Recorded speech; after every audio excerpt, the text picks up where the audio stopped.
Hello, good morning everyone. Welcome to Castellón and thank you very much for being here physically and also for those who are following online the ETHNA System Final Conference.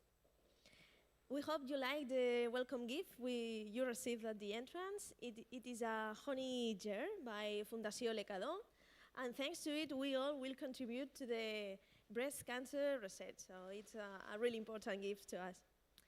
Now, moving to the program, we will start today with an opening note by Margarita Vergara. She is our Deputy Vicerector of Research in Jaume I University. After this opening note, we kindly ask all of you to move to the hall because we are going to take a group picture. After this photo, we will move to Elsa González. She is the project manager of ETHNA System, and we'll talk about the ETHNA System and how to promote responsible research and innovation in the era of publish or perish. After this intervention, you will have 10 minutes for the questions and also answers. After this intervention, Lisa Häberlein and Philipp Hövel from the European Network of Research Ethics Committees will talk about the importance and necessity of stakeholder engagement. Again, 10 minutes for questions will be available then. And then we will move to the coffee break, just here outside in the hall, during 30 minutes as well. Thank you very much. You're welcome, Anna. Thank you so much. First of all, allow me to thank the ViceRector for Research, Consultancies, and the Deputy ViceRector, Margarita Vergara, for the institutional support that they give to this project from the beginning. Firstly, by encouraging the research team in practical ethics and democracy to set up the team that will allow us to participate in the call for proposals as leaders of the project, and also by facilitating at all times the possibility of piloting the project in our university. And to us, it has been an opportunity. On the other hand, I would also like to publicly thank for the entire team of practical ethics and democracy led by Professor Domingo García Marzá, as well as the research team, Law, Gender and Effective Equality of Women and Men of the UJI, led by Santiago García Campa, for accepting the challenge of working together in this project multidisciplinarily here at the university and go together through this adventure to us.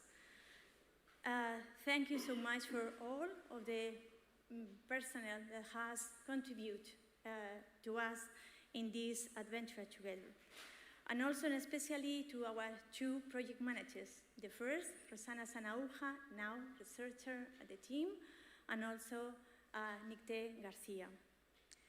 The development of European projects of the ambition of the ETHNA system undoubtedly require leadership, but also a base, as the project itself has shown us in the aspects in the field in which we as a consortium have made progress. These two aspects are even more relevant when we are dealing with newly created consortium. And I want to thank you, all the partners that have trust in us as leaders.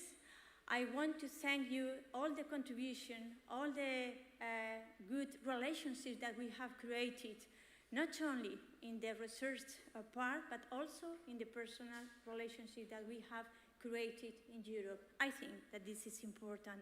Thank you so much for work together with our team. And now, I also want to thank you that our advisory board, that we have some of the members here. Thank you so much for support, for have your advice here at this project. And now, as I like to tell to my students, when they finish the projects, the master final project or the PhD doctorate, doctoral thesis, I always say them that this is time to enjoy the good job. We have had a good job, and we need to enjoy this final conference, to show that the product, the results, looks nice, but also because they are important, as we have to show to the community during these 2 days. Then go together to making it dance beautifully. Thank you so much for stay with us and to grow this project with us. And now, the floor is yours, Margarita, to open this final conference. Thank you. Thank you very much, Elsa. Good morning, everyone. All of you participants in the conference Ethics and Responsible Research and Innovation in Practice, which is, I see, as Elsa has said, the final conference of the ETHNA System European project. First of all, let me apologize for the absence of Jesus Lancis, the Vice-Rector for Research, who is today in Madrid for other reasons. On his behalf and on behalf of the whole community, university community, it's a pleasure for me to welcome you, both who are online and also you who are here in this space, the Menador Espai Cultural, which is a center shared with the City Council of Castellón. I would like to extend also the special greeting to the ETHNA System Project Consortium. As you may know, the project began on January 2020 and ends this month. Okay? It's okay? Yes. The consortium is made up of 10 partners from 8 countries: Spain, Portugal, Germany, Estonia, Bulgaria, Austria, Denmark, and Norway, and also has 16 associate partners. A special mention for the advisory board. Elsa has named some of them. I have the list of all of them. I will read them. Nicole Feuger, Victoria Camps, Angel Pujol, Anna Marusic, Ignacio Chanzá, Frederic Mertens, Eric Griesler, Pilar Ezpeleta, and Todor Galev. Thank you all of them for accompanying the project on its progress and its development. As Elsa has said as well, it's a newly created consortium, and I think it has been extremely successful.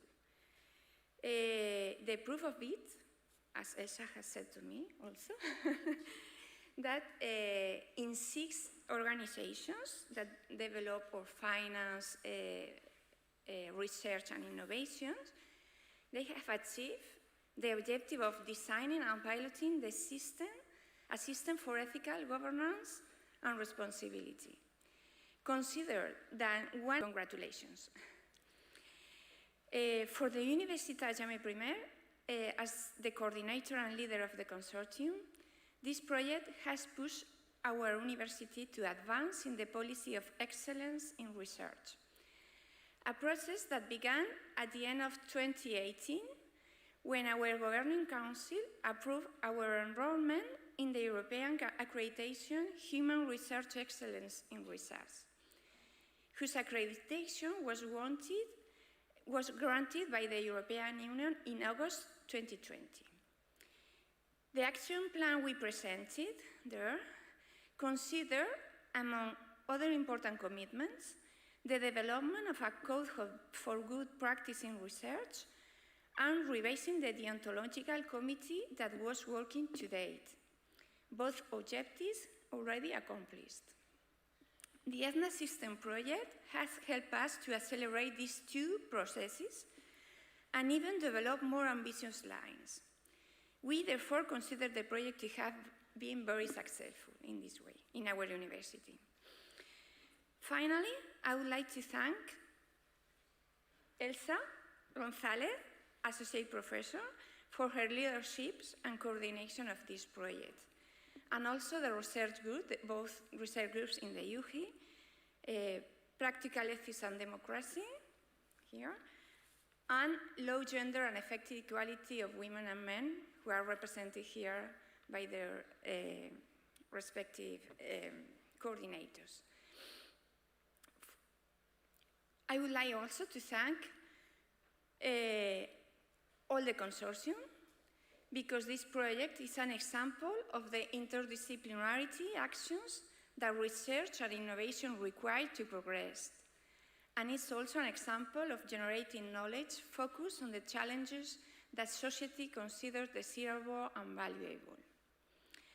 I hope that during these 2 days, you will be able to show the important progress you have made in the field of ethical governance and responsibility in research and innovations, as well as to draw the future lines or challenges that must be addressed in the next few years. Finally, I wish you enjoy this late spring to summer days in Castellón, which is plenty of natural, cultural, and gastronomic experiences that I hope you enjoy, all of them. And finally, on behalf of myself and of the VIcerector for Research, I wish you a very fruitful conference. I don't want to extend me more, and thank you very much for being here, and I hope you enjoy both the conference and the city. Thank you very much.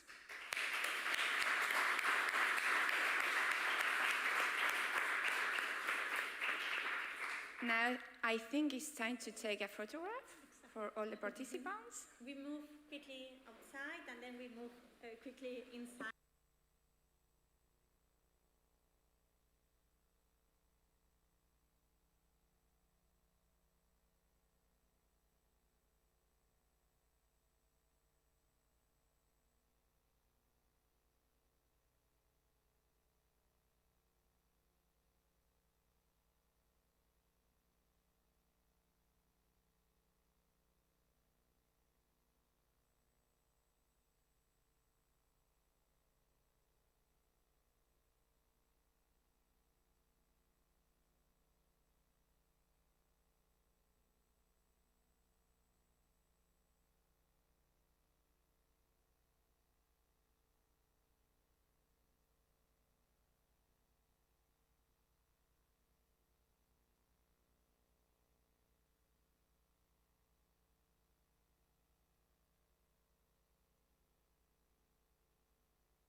Okay, then we, after this welcome, an open session.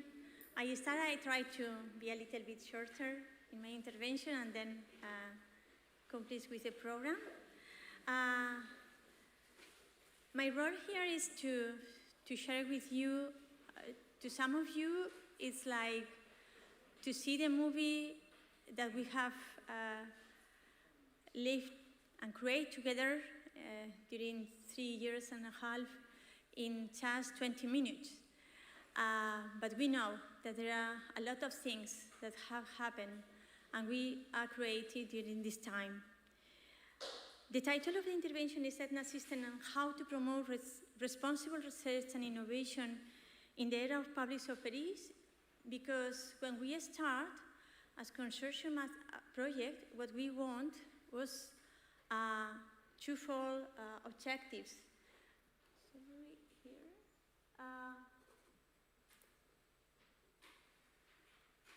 The first, it was to design an ethics governance system in the context of research and innovation, and the other was foster institutional changes in organizations. And we learned from the beginning that we have a context, and our context is this era, the era of public supervision. That means that there are pressure in the research and institutions that promote or performance the research. Thank you so much. And then after the first 3 months, we understand that the first purpose, the first aim of the project, Design an Ethics Governance System, should be to create a ready-to-use by research performing organizations and research funding organizations, design this ethics governance system able to promote a responsible and ethics research and innovation at the core of the organization. That means create culture. And the third, that this system would be capable of organizationally supporting and accompanying the research staff. That means to work the organization with the staff, with the researchers. Because if not, the back of the research staff could be that can do this task together and alone. And the second is that the foster institutional changes in organization should take into account this public operations context that we have created, so how the public political responsibilities from Europe, but also from our national research politicians, and also from the organizations that have moved to these bibliometrics, from these results focus more in the quantitative and not on the qualitative. And responsible research and innovation, as we have known from the beginning, imply that should to take into account the values and the demands of the society, and from an ethical point of view. And then it was our, I think that our strong point in our project. Then we want to ensure as much as possible that research and innovation environments that live up to society's legitimate expectations. As we like to say in the consortium, only by putting into practice institutional changes can contribute to science with and for society in the European Union. Our goal has been to bring ethics from theory to practice, and it was our challenge together. To express our project in an answer, our project is the process of developing and implementing a flexible ethical governance system. And this process should be constructed and created by each institution, by each organization. That means that it's a ready use to really use guide, but each institution need to cross their reflexivity and also the creation of that. The system is composed of an ETHNA officer, as we know, and with three important tools that are the Code of Ethics and Good Practice, the Ethics Committee, the Ethics Line, and also indicators for monitoring the progress, because we understand that an ethics governance system should be a quality improving process that should be continuous. It should be a continuous and generate reflexivity inside of the organizations. We start in this project at the beginning in the 2020 to establish first the literature review about the ethics governance models that we have found in the context of research and innovation, and also to we have had interviews with 24 experts in the different areas of ethics governance, also the keys or issues, more important issues in responsible research and innovation literature. And we find that there are different models, of course, and the different models use paradigmatic governance mechanisms. What we have do with the leadership of NTNU partner and the help of UHI and also the partners in the consortium was to have them up, see and develop a SWOT, a strong opportunity, weakness, and threats analysis, and then try to see which kind of a mechanism should be important to use in the configuration of this ethics governance model that we have as in mind. Then what we have is first the concept, a concept of responsible research and innovation that requires ethical governance systems that go beyond the bureaucracy and technocracy. And this was like a line that we have from the beginning, this first year. We need to define the mechanisms, the way to develop the process, to guide the organizations, to generate the changes institutionally, but without create more bureaucracy or technocracy. We want to create culture and for a research and innovation that take into account these issues that are demands, legitimate demands from the society. Then we are created, and I think that we have see in the results that a dynamic style and in relation with the actors is relevant. In ethics terminology, we use the who is affected, the person. In managerial jargon is the stakeholders. In communications, they are the public or the actors, but we are telling about the same, is take into account the persons, their interests, generate dialogue with them, to know what is the demands legitimated that we need to use to create a culture and also to develop our research and innovation in this line. Then the public participation, it was in design, development, implementing, and evaluation is really a key. And it does not have in this ETHNA system idea and concept fixed answers. And this I know, because we know in the consortium that many times we have fear not to have a problem and a solution, because we have problems and the problems need to create the solutions together many times. And then we develop an ETHNA system guide to show how to create procedures where we can generate the answers.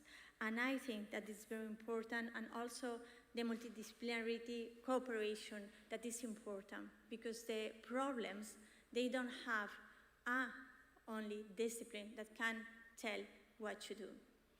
Then, the ETHNA system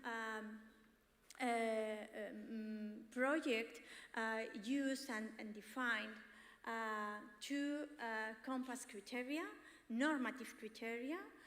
The first is the ethical criteria informed by Habermas' theory of communicative action, and another normative criteria is the compass criteria of the effective criteria, informed by governance theory on public innovation, generating networking, and procedure. And we need to also, not only the normative criteria, they were important, but also to define which kind of implementation principles, managerial, we can say, principle, should be used to define ETHNA system guide.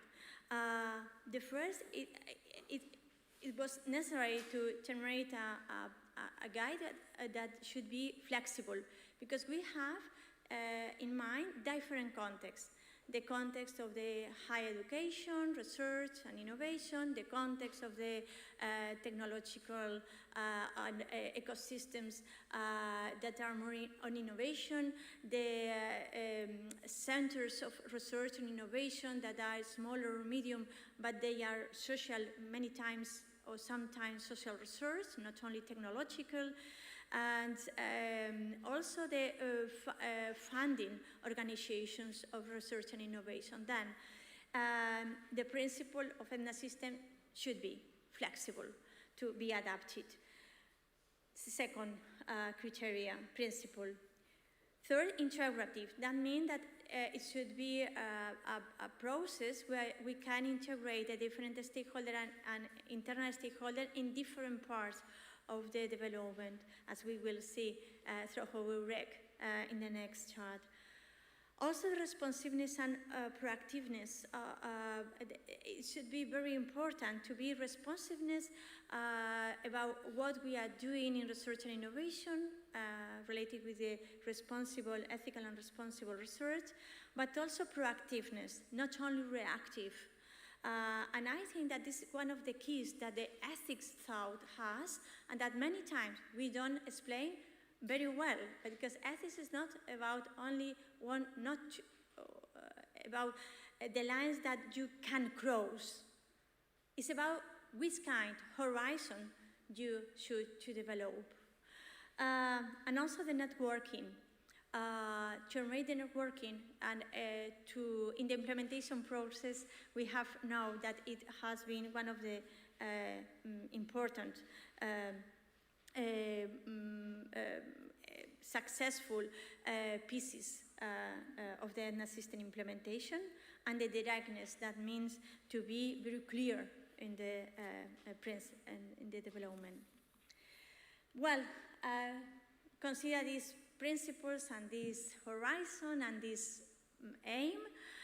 We have defined, as some of you know, but for who is not as in depth with the ETHNA system results, we have defined this structure that is not fixed, it's flexible. It's not like a Lego. You can construct your own house. It depends of two axes that I'm going to explain very, very quickly, but it is only like the house that the office can show you, but you can make how you want. You can put the base on the top, or you can only use 2 columns, or you can only tackle with, for example, gender ethics and not all the areas that are implied or that are the demands of the society on us. That means we have, as I mentioned before, we have the AI office officer that is in charge of promote and organize the action plan and to know the resources that are in the organization and that define the action plan to follow up. But there are organizations that they have ethical code or a deontological committee, and then they can move the construction from the resources that they have and then construct in another way. We have considered all the time the 4 dimensions that in research, in responsible research and innovation, in the RRI history has been developed, is the procedure that we have used to construct our ETHNA system guide, and we use, and you can see in the result. In fact, well, the guide is coming, it's not here, but we go to share it with you in paper also. There are 4 dimensions: the anticipation, inclusion, reflexivity, and responsiveness. We have used this in the creation also as partners, and we have used in the implementation process also in the 6 organizations. And we have used 5 keys. Of course, there are more, but we have used 5. You see in the slide only 4, but the 5 is the governance in itself. I mean, the construction of the house, the governance, is the 5 key that we have used and we have tackled in the design and implementation. And the keys that we have used in this, and we have a ready-to-use guide, is integrity research, gender perspective, public engagement and open access in the research and innovation. Well, we have mentioned before in the open, the consortium, I don't go to repeat. I only want to say that this process of definition of the concept, we have all the results of our project is in open access in our website, ETHNA System. It's very easy, ethnasystem.org, and also EU. No? And also in Zenodo. We have all the results in Zenodo also, and then there are 3 versions of the ETHNA concept, because we define the first concept, then we, a toolbox about, there are an example of code of ethics and practical ethics with the 4 keys, and also an ethics committee that can be permanent or ad hoc, and also an ethics line. And we explain step by step how you can use it and how you can implement that, following these managerial criteria, flexibility, adaptability, etc. And also, what we need were guides to show how to engage the stakeholders, how to define, how to identify the social needs and guidance, to define your own responsiveness in the organization. And then he was leading by EUREC, that they go to explain afterwards. And as you, and there are, I think, some of the manuals outside also in Prime, but you can use it. I think that they are ready to use also, following this idea that we have in the consortium. This has been then accompany us in the implementation process. After this implementation process, in the implementation process, each organization, the 6 organizations, decide which level go to piloting. And then some of us, we have 6 implementing processes. There are 1 UHI that goes to the full commitment, the level 3. 4 that they go to the level 2, and 1 to the level 1. That means that you can mark, you can decide one of the your path and your time, considering your resources and so on. Then you can construct the house in these lovely pictures that Biocom has developed to us for the beginning. And as we said, we have made a multi-consultation, a European multi-consultation from using this first version, leading by ZSEI, that is with us also. And then we find that this flexibility we need to guide also the organizations to make the guide more clear. And then we identify these 2 axes. That means that it depends on your leadership, that you, the analyzing of your resources and the analyzing of the kind of leadership that you have, you can start. We advise, it's not that you should to go through all this path, but we advise which kind of house is better to start, to not to waste time and the efforts of the people. In the implementation process, we have used a team that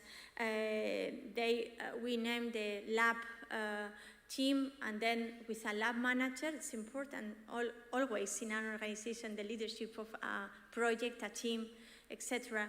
And then what we have used in the piloting is with this team, this lab manager, define the action plan, because we have different steps in the guide to construct this ETHNA system governance at your university, at your organization, and then show how you have the initial assessment, but also then the implementation phase, and then it's needed the evaluation always, and then define the new action plan. Everything is defined in detail, step by step in the guide. As I mentioned, these are the 6 implementations that we have developed under this project. In the higher education context, we have making this implementation and piloting in the Universitat Jaume I in Spain, in NTNU, in Norway, University. In the context of research funding context, we have made it in HARNO in Estonia. It's a higher education funding agency that is here also, all the partners. In the context of innovation ecosystem context, we have 2 different kind of, because it's an ecosystem but very rich with a diversity and plurality, and we have 2 institutions also, Uninova in Portugal, Applied Research Institute, and in Spain, Spytech, Spain Technological Park. And also in the 4 contexts, in research center context is our foundation here. Bulgaria is a private research center on social research. And we have moved all the implementation process with the methodology that it was more switchable with the normative criteria that I explained before, that is the living lab process. Because the living lab process, with using the stakeholder theory management, give us the opportunity first to implement all the managerial principles. And here, DBT, as partner with expertise in living labs, has leading how to do it and how to create the living labs to implement the ETHNA system concept is explained also in the results, and we have a guide that can guide you to follow the same path that we have worked. In this living lab, then we have the engaged in different stages. We have engaged the internal and external stakeholders. It's very important to be coherent with this theory and the principles that we have had, and also with this process that is a continuous. This is not a fixed result. This is a procedural process. And the lessons from our experience since this piloting, we have here also the documents that is in open access. I said we have the second version and the final version here, because the second version is like after our results of the implementation process. We have improved the guide, and then we start the evaluation of the implementation and the evaluation of the whole project. And then we have the final version that we can upload, I think that 1 month ago. And right now, we are working in a manual trainer leading by our foundation. And I think that is very important, because not only how to guide, but how to training who should to do that in the organizations. Then we have tried to think about all the tools that we can need. And finally, and I think that I'm on time, in this era of publisher Paris, we have tried to show that implement this kind of ETHNA governance system is important because we can generate institutional impact, because it generates reflexivity about a many process that we have pushed, we have designed, and many times we don't care about, or we don't take enough care about the impact that have in not only the career of the researchers, but the kind of research and innovation that we generate, the results. And this is very important, this reflexivity. And this comes from this ethics criterion. The second is the professional impact. Well, define a number of core ethical organizations and your guiding principles, very important for the research and the professional. I mean, to generate a culture and then provide what the organization consider that is important. The organization, but not from the top down, but creating with internal stakeholders, external stakeholders. That is important.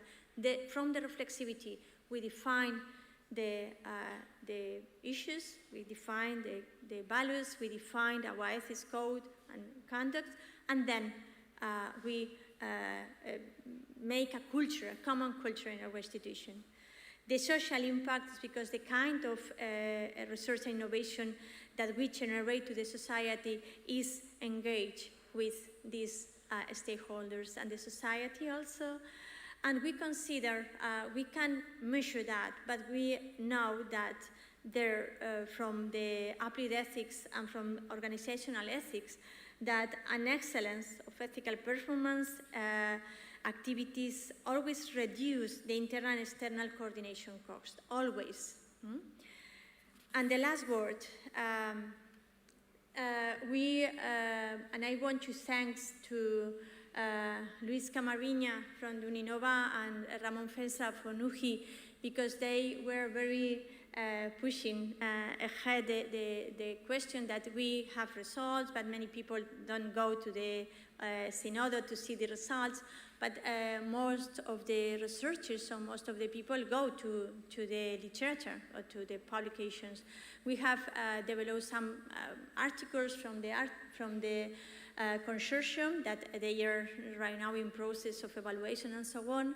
But it was important to put all this knowledge together in a book, and we have this publication, Ethics and Responsible Research and Innovation in Practice, and I want to thank all the work and the leadership of this from the consortium, I think, and to all the authors that are inside of this collective work. Well, I finished. I think that I talk very quick, but time, I not look Spanish when I see the time. To me, the time is very important in this kind of. I think that we have 2-3 minutes, not more. 5 minutes, say Rosanna, if you want to ask something. 5 minutes for questions and discussion. If you have. But I think that my conference is the most easier. I don't know if you want that I remark something or some.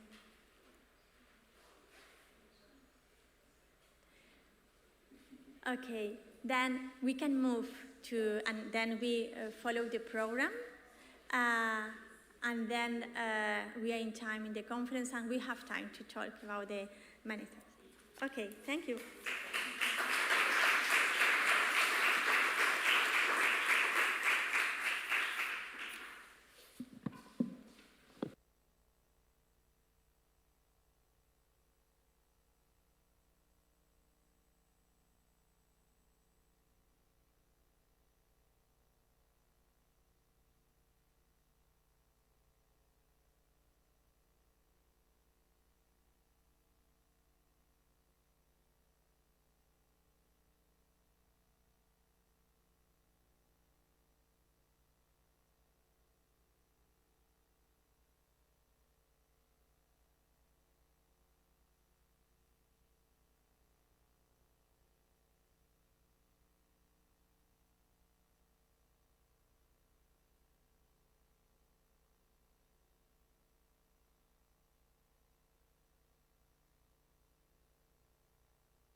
Okay, so thank you so much, Team UCHI, for this great kickoff to our final conference, and especially to Elsa, of course. I think those in the audience who are new to the ETHNA system have already gained a pretty good overview of what the ETHNA system is about and what we have done during the last couple of years. And now my colleague Philipp and I, we would like to continue with a presentation on stakeholder engagement, on our guidelines, and on the experiences that the implementing partners have made during the process. Now, EUREC offers the European Network of Research Ethics Committees, was one of the partners of the ETHNA system project, and worked on several topics related to stakeholder engagement.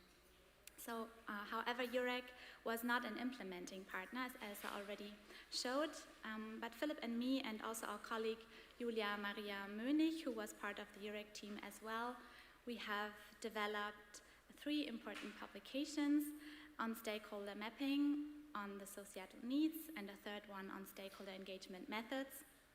And I emphasize important here, not only because at the end of such a project we can of course be proud of what we have done, but also because the publications should actually help our partners and others who want to implement the ETHNA system with relevant stakeholders in their respective institutions.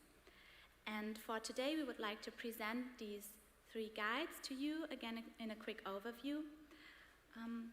So we would like to talk about what actually constitutes successful stakeholder engagement in RI activities and what experience has been gained in this regard during the implementation of the ETHNA system.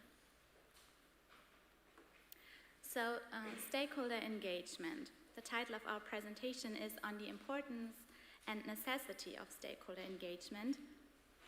But why is stakeholder engagement so important at all?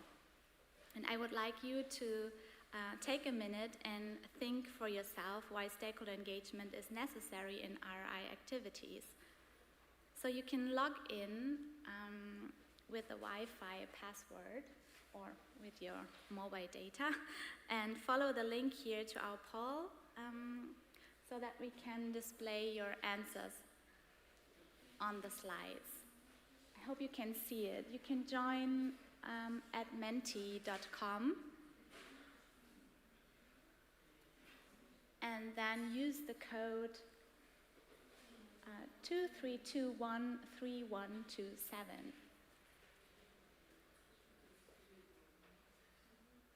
Can you read it? It's a little small.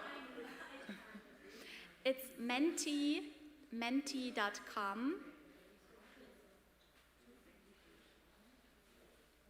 And then the passcode is 23213127.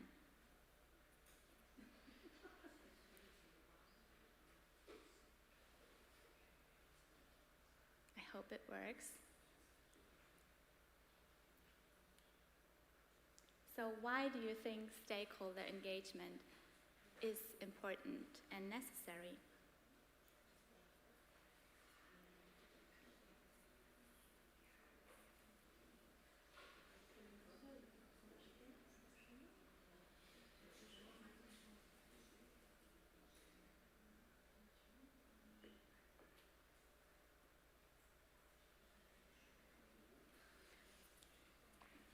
Okay.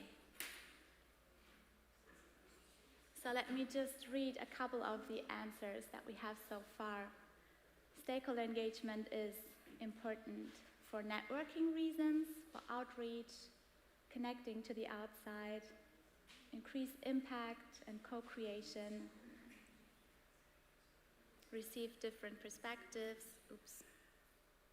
Let me go back.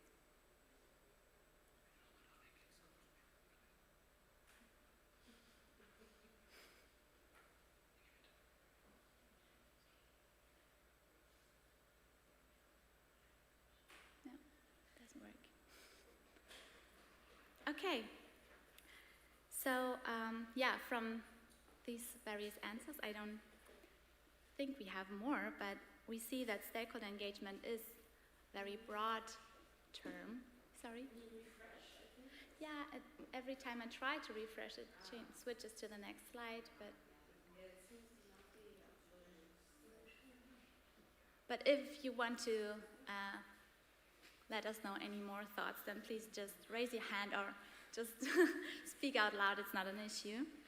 What we see that stakeholder engagement seems to be important in so many different ways. But the question that we want to ask also is why is stakeholder engagement actually important for ETHNA?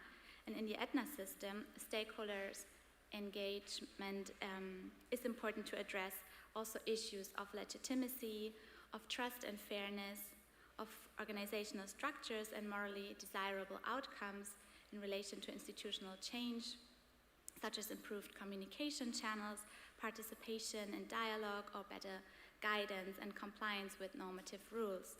So in ETHNA, it is a very practical collaborative endeavor to develop an ethics governance system that just with the involvement of stakeholders allows for a more nuanced understanding of the moral components, the values, needs, and expectations of society. So in ETHNA, stakeholders are engaged in activities such as in strategic planning and decision-making, in knowledge creation or progress monitoring to report on RRI. And Elsa has already mentioned some of these processes and also mentioned the challenge to put them into practice. And also here, with regards to stakeholder engagement, the practical application is not that clear often. So how to put stakeholder engagement into practice? And clarifying from the beginning why one and not the other stakeholder should be invited and for what purpose.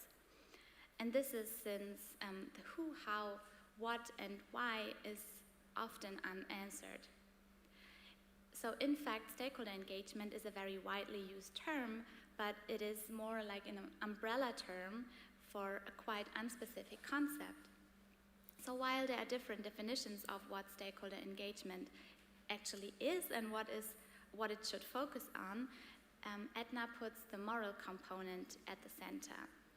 And in our 3 guides, as well as in our collective book, one of the things we try to do is to make this catch-all term of stakeholder engagement more concrete and better manageable and implementable in practice.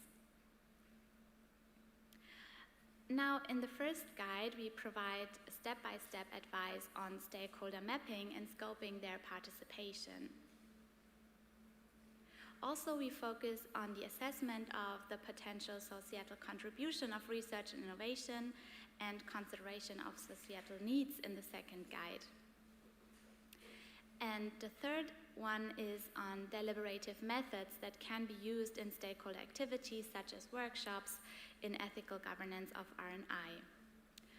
Now, Elsa already mentioned that all 3 guides are freely available online, and we have also brought some printed versions, and you can have a look at them. They are laid out at the back of the room, so yeah, please just have a look at them, and yeah, you're happy to take one of them home with you. And according to the European Commission, RI is understood as, I'm citing now, an ongoing process of aligning research and innovation with society's values, needs, and expectations. So in this context, socially useful, meaningful, and desired outcomes and impacts must be the guiding principle. So the responsibility associated with research and innovation is expressed in involving society and responding to its needs. And therefore, inclusivity and participation and ultimately stakeholder engagement are key to RI activities.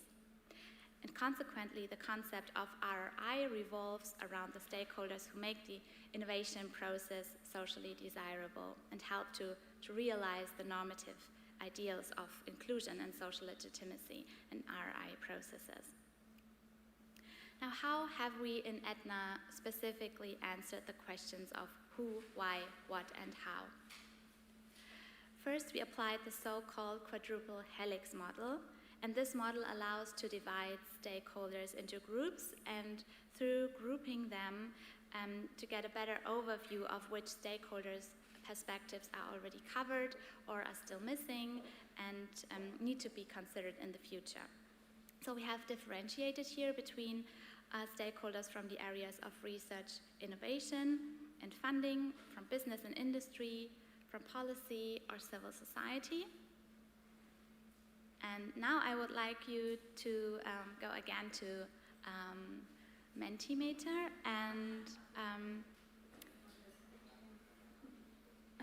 to answer the question, to which stakeholder group would you assign yourself?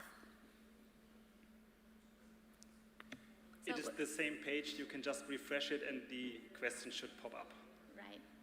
And the number is 22? The number is 2321 3127.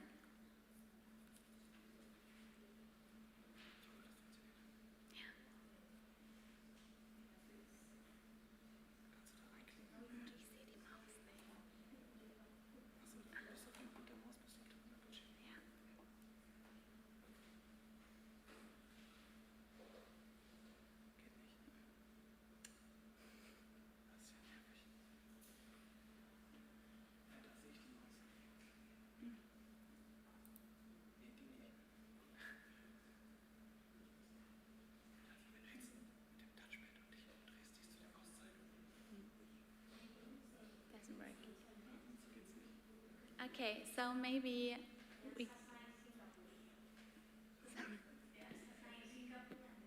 Oh, okay, so maybe you can just raise your hand.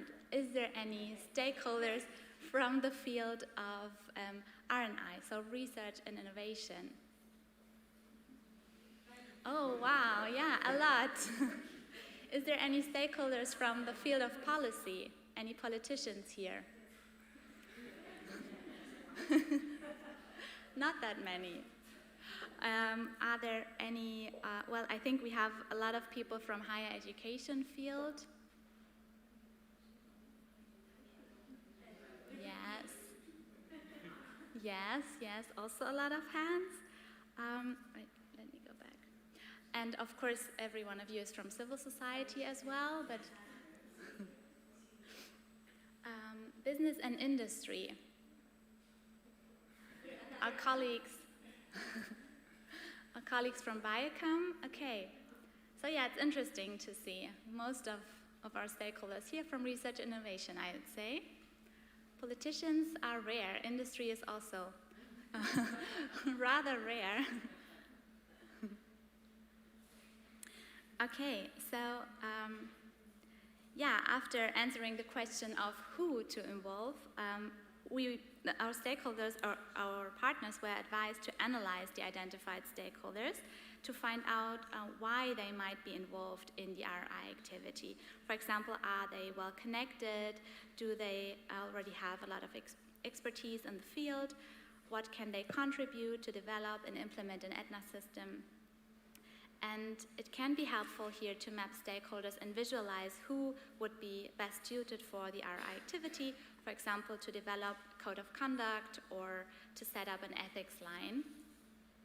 And then in the next step, our implementing partners should prioritize the stakeholders and ultimately answer the question of how the stakeholders can best be involved. Namely, they should be selected and invited to participate in activities according to their knowledge and their skills, their attitudes and values, as well as their needs and expectations, and at the same time with regards to the interest and aims of the activity itself. And also we have compiled 12 principles in our guide that are worthy of attention. So here are just a few examples. So among other things, we recommend to clarify the impact that stakeholders can potentially have or also not have on the outcomes right from the beginning. So here the buzzword is openness and transparent communication. Of course, to embrace diversity and involve stakeholders representing different groups, And I think this is what the diversification model, the quadruple helix model, has made clear. So the more different perspectives are brought into the discourse, the more creative the process will be. And another particularly important, albeit in practice challenging, principle is that directly and indirectly affected stakeholders should be included likewise. So it is particularly important to bring the neglected and previously unheard perspectives in. And furthermore, it is helpful to employ engagement methods and techniques that are appropriate to the aims of the activity and the skills and interests of the stakeholders themselves. So our guide on engagement methods can be used here, and it's also compiled in the printed version you can get here. And as the last example from our 12 recommendations, we would like to highlight the importance to evaluate the 6 steps of stakeholder engagement just presented, because over time, of course, the conditions and also the goals of the activity can change, so that other stakeholder perspectives might be useful to include. So that should be definitely reflected in the engagement process, even at a later stage. And now Philipp comes to the very exciting part, the experiences from our implementing partners. And yeah, Philipp, the floor is yours. Yes, thank you, Elisa. By following these 12 principles and the 6 steps, the complex process of stakeholder engagement can be systematized and made easier to manage. So to this end, organizations are encouraged to address the questions of the who, why, what, and how to maximize the effectiveness of engaging stakeholders. These aspects, Lisa already mentioned, were tested and applied by implementing organizations, the ones Elsa presented before, during the ETHNA system project's lifetime. As it is essential for RRI to ensure that resources are used as productively as possible and to learn from those who have already taken a similar path, I will now, as Lisa said, discuss some lessons learned from the stakeholder engagement process. During this process, the implementing partners conducted different participatory deliberative activities such as workshops, interviews, focus groups, to engage with relevant stakeholders in the process. They were guided by the 3 guides Lisa just presented and, as said, are in the back of the room to have a look at. They all made, all implementing partners made quite similar experiences in the stakeholder engagement process, despite the differences in terms of type of the institution, size and corresponding capacities and resources, location and prevailing research landscape, or the institutional regulations that were already in place.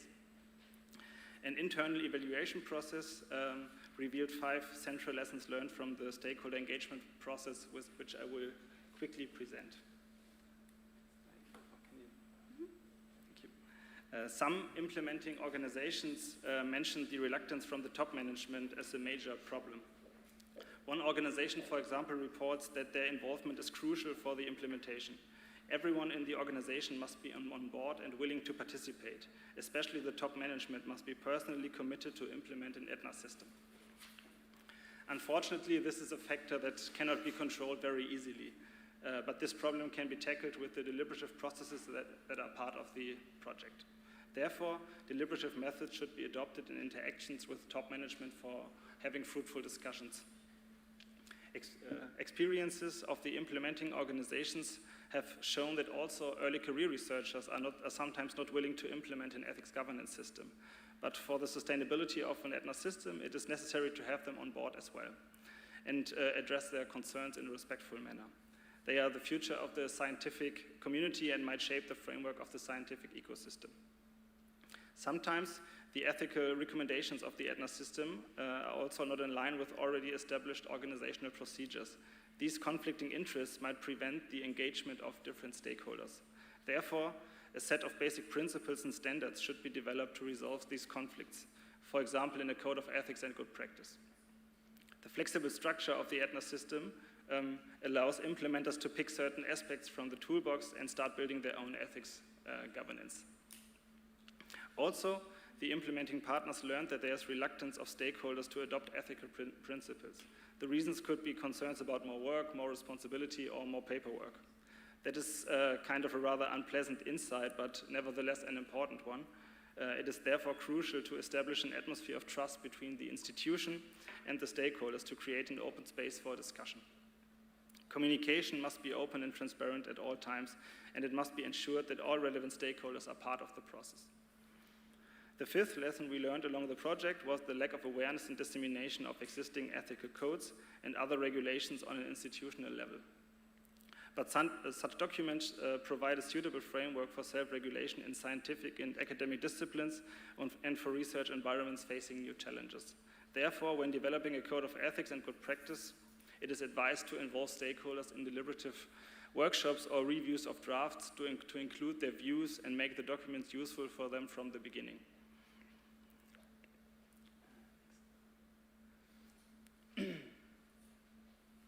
Yes, by naming and acknowledging not only success stories, but also challenges in participatory stakeholder activities, the first step has been taken to support those interested in implementing an ETHNA system and address ROI issues through systematic and well-planned stakeholder engagement.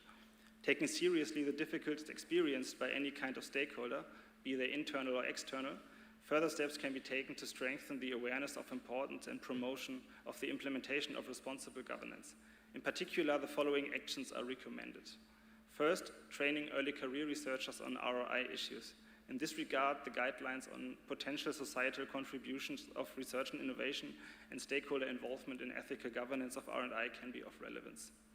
Second, awareness raising on institutional documents through training and workshops. Here, the guidelines on potential societal contributions of research and innovation may help, especially the part on the role of the Code of Ethics and Good Practice and how to communicate its content in interactive workshops and other formats. Next slide. So now we had planned to have another one of these ones, but maybe we do this orally as well, and I just ask the question to the plenary. How can early career researchers and other rather reluctant stakeholders be motivated for training and awareness raising on ROI? Are there any ideas or comments on that from the audience?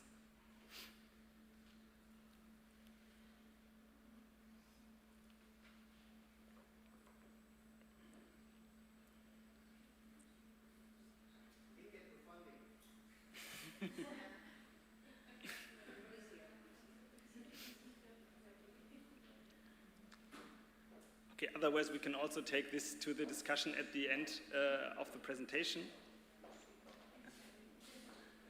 And I will continue at first. Finally, also coming to an end of this presentation and coming back to the sustainability and the long-term implementation of the ETHNA system, the implementing organizations assume three main factors which all require the continuous involvement of relevant stakeholders. First, a strong focus on communicating the content is needed through training and other stakeholder activities, especially for early career researchers.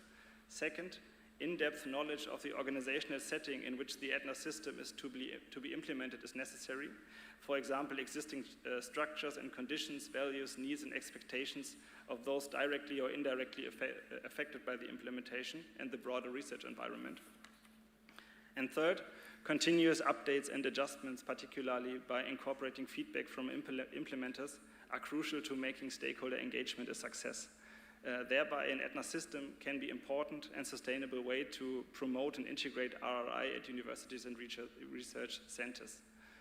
With that, I would say thank you very much from both of us for your attention, and if you are interested in the guides, as said multiple times now, they are available on the project website and also in the back of the room. Thank you very much.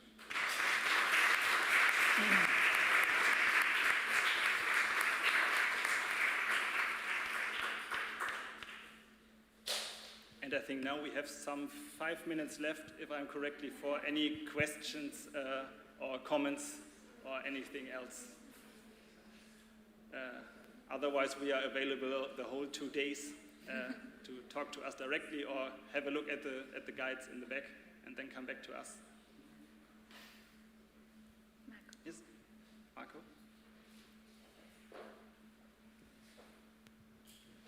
Well, thank you for the presentation.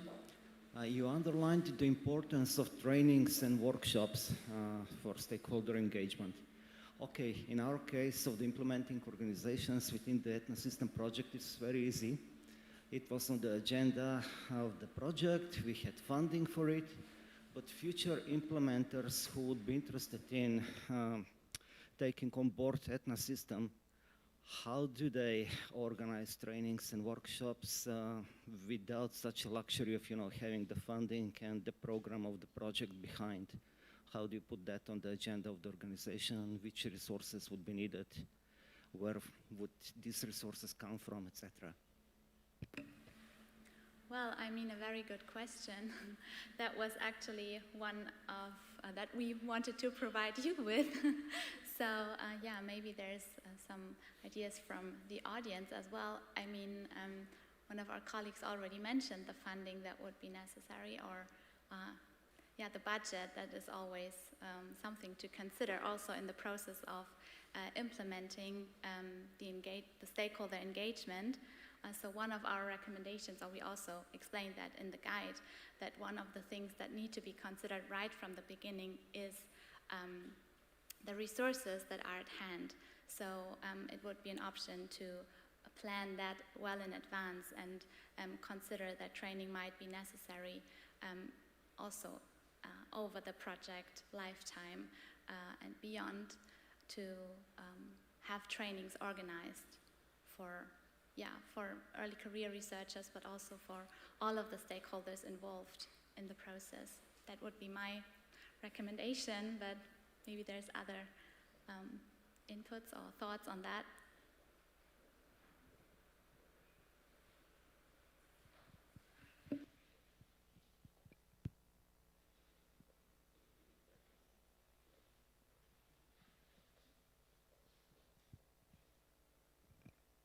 So thank you. It worked. So thank you for your presentation. Regarding your question, I think that early career researchers are the easiest part because they are eager to learn.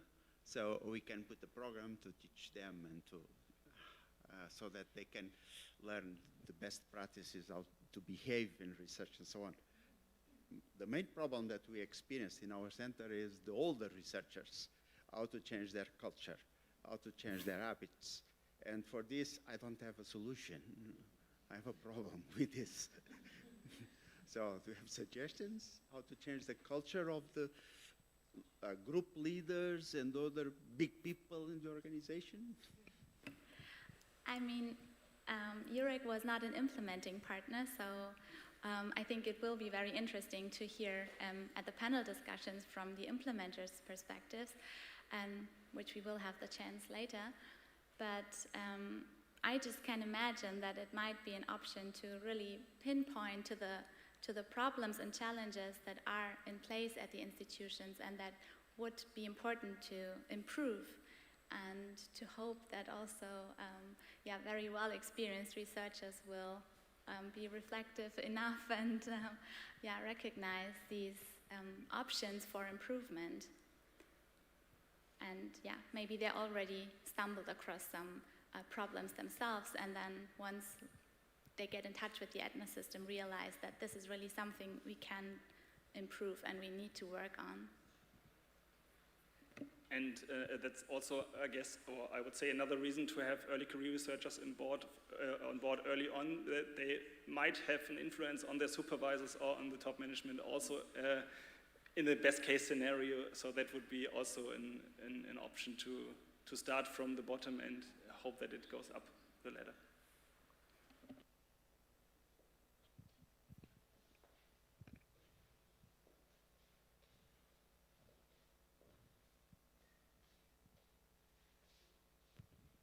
Hi. I think we can plan something for all the researchers, since we all like public recognition. I mean, public awards for scientific prizes or education prizes, even internal prizes at the level of the university. If we could find financial support to give some kind of rewards to the best responsible researchers, I think we could boost how they link with the topic. No? I mean, we could find another motivation for doing this responsible research approach, this public recognition. And so we should measure how responsible is the research they do, and then give some prizes and some recognition. Just not even money, but just being in the news and in all that. So I think even a European awards of that could be a very nice idea. I'm thinking of the leader space of the university, but it could be done at the bigger approach. Yeah, thank you so much. I think that's a really good and important point that can also contribute to the institutional change, like really recognizing and awarding good research practices and, yeah, allowing or providing incentives and motivations for that. Thank you. Yes, and Lisa, as Lisa also already said before, I guess many of those things will come up in the discussion later when we have the implementing partners up here. I don't know, looking at the organizers, it's already 10:30. Should we go on with a coffee break? Thank you very much.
Welcome back.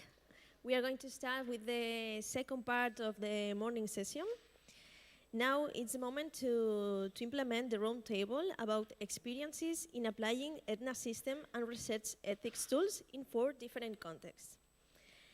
In this roundtable will participate my colleagues, Marko Hajdinjak from the Applied Research and Communication Fund, Luis Camarinha from the Instituto de Desenvolvimento de Novas Tecnologias, Ülle from the Education and Youth Board, Laura Bernal from Universitat Jaume I, and will moderate my colleague Ramon Finstra.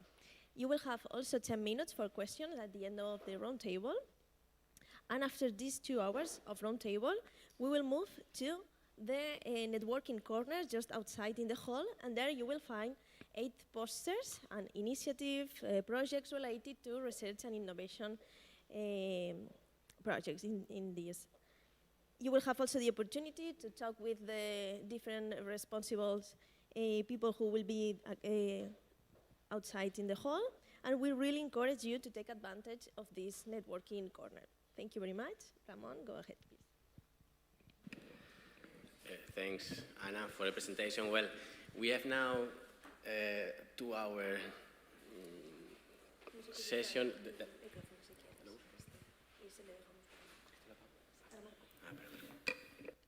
Sorry. The idea is that, well, we have been doing quite a lot of work in the last 3 years, and I think the idea is to summarize a little bit the experience of the implementation process. And we have 4 different contexts here, so it's very interesting to know what has been happening in all of these contexts, what was the main challenges, the barriers, the drivers in all of these cases. We have in the book already very relevant information on this, but it's nice as well to hear from the lab managers and people that have been very much involved in this process in the last 3 years, how the experience was. So the idea is to have, as Anna said before, first the 4 presentations, and then an open discussion and talk with you about this experience. So Marko, please, we follow the program, we start with you. Thanks. So, thank you, Ramon. Where do I find the presentation?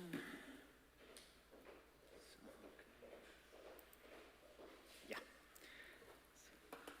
I'm not sure whether the order in which we're going to present was accidentally chosen, but it appears we are going from the smallest to the largest organization.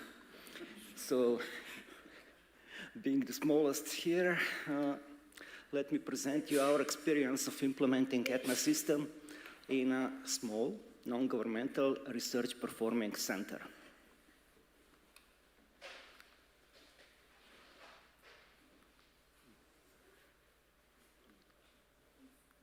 Okay. So, like I said, imagine that you are a small, non-governmental research organization established over 40 years ago with less than 15 employees, and working almost exclusively on European Commission-funded research projects. So the organization, let's say, is doing relatively well. It is constantly involved in just about as many projects its small research team can handle. There have been no major disruptions, ruptures, or problems for years, if not for decades. So why on earth would you want to implement ETHNA Office and change the way organization has been handled and the way things have been going on for nearly 30 years? Let's see some of these reasons, potential reasons. Like I said, one of them is the participation in the EU-funded projects itself. As you may know, just between 2008 and 2018, European Commission has funded over 130 projects which dealt or were connected with the concept of responsible research and innovation, RRI. Since 2018, many more projects followed. Probably all of you here have been involved at least in one or several of them over these years. The next driver, the next reason to implementing changes would be the requirements of these programs. For example, open access requirement, or gender equality plan, which has become an obligatory requirement for participation in the Horizon Europe projects. And finally, being involved in 6 RRI-related, RRI-themed projects over the past 6-7 years. ARC Fund has also tried to promote this concept within the Bulgarian research and innovation community, and we are kind of in the role of being champion of RRI promotion in Bulgaria. And it seemed like a good idea to try to formalize, in a way, our relation with RRI in a more structured and formalized way. So for this reason, ETHNA system provided a very good basis to work on. What was the implementation focus at ARC Fund? Bless you. After a discussion with our leadership, we decided that the second level of implementation would be most appropriate. This means to set up the position of the RRI officer, to establish a research ethics board or ethics committee, as it was termed in the concept of the ETHNA system, and to develop the code of ethics and good research practices, which would cover 4 RRI keys: the public engagement, open access, research integrity, and gender perspective. As I mentioned several times, ARC Fund is a small organization, which also means that we have no established or existing structures, departments, teams, positions that would be specifically dedicated to any of these 4 RRI keys or the concept itself. Nevertheless, the research practices and objectives of the organization have been for many years closely aligned with all of these 4 keys. So we had a good base on which to build. What were the main barriers of the implementation process?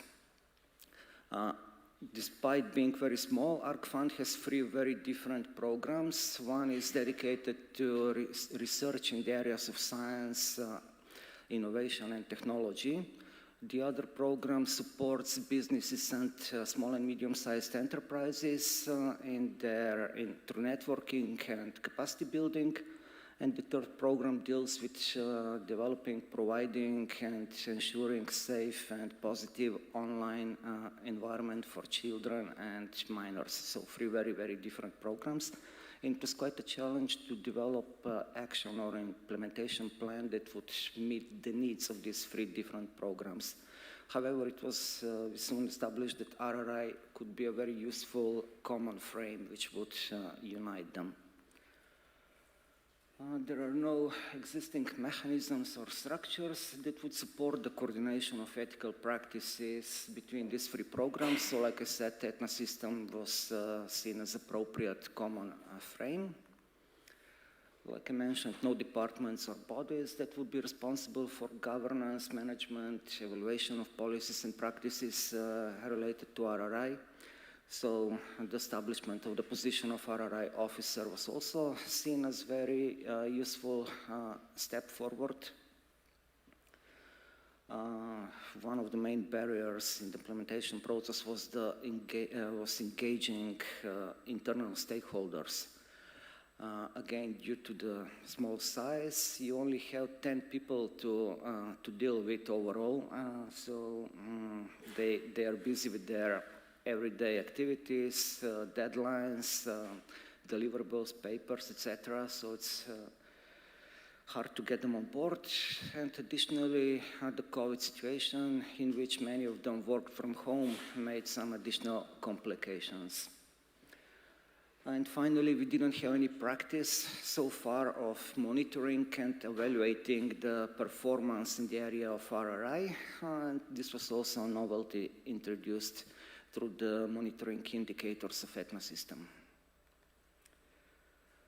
And the final thing to underline, the 6 projects dealing with RRI in the past 6 or 7 years, which means that all of the staff have been overexposed to RRI topic, and when we try to engage them, the reaction was usually, oh, are you going to ask me about this RRI again?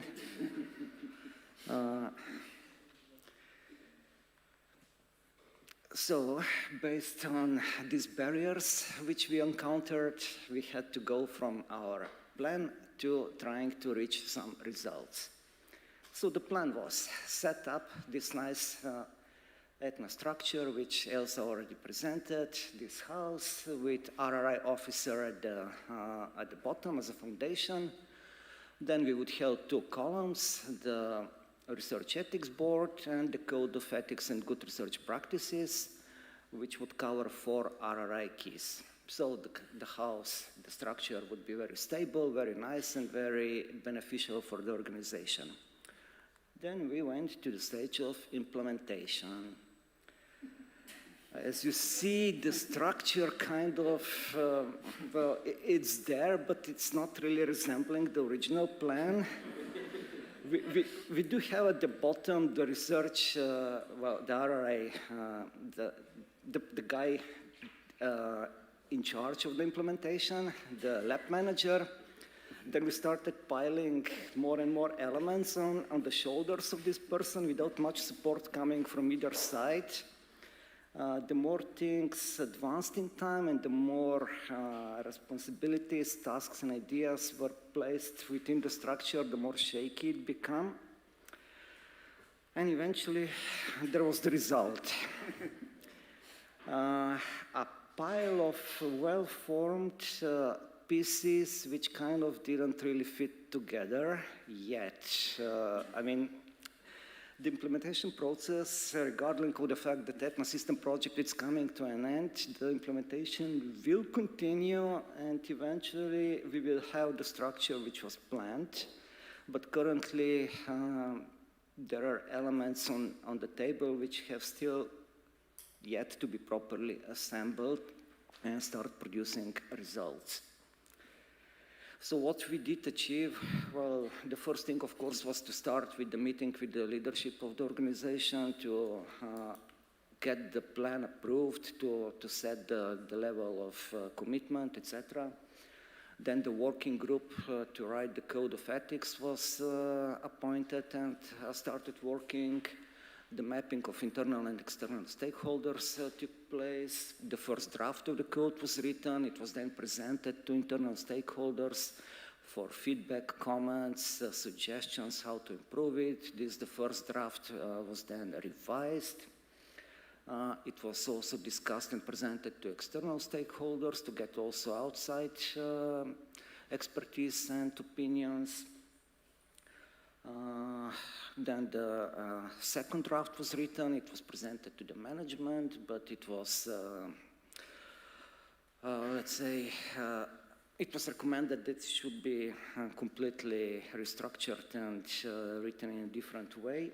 So it's still not finalized.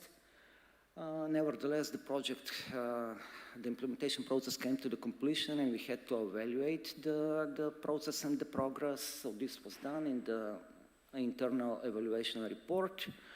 And the last, at the end of 2022, for the first time in the annual public report of activities of ARC Fund, we included also the performance of the organization in the RRI field in this report. So this is an important landmark. And like I said, we are still working on the finalization of the code, designation of the RRI officer as a permanent position, and the establishment of the Research Ethics Board is also stumbled, and it's still under construction. So what remains to be done after the official end of the implementation process? Like I said, the establishment of the RRI officer and the Research Ethics Boards, which still remains as an idea supported by the leadership, but has not taken place yet. Once the final version of the Code of Ethics is endorsed and approved, the trainings of all ARC Fund staff will take place, 4 trainings for each of the 4 RRI keys. Then we're going to also have the review workshop with internal stakeholders, probably sometime 1 year after these initial trainings to see how things are developing, what are the positive and maybe negative outcomes of implementing ETHNA Office.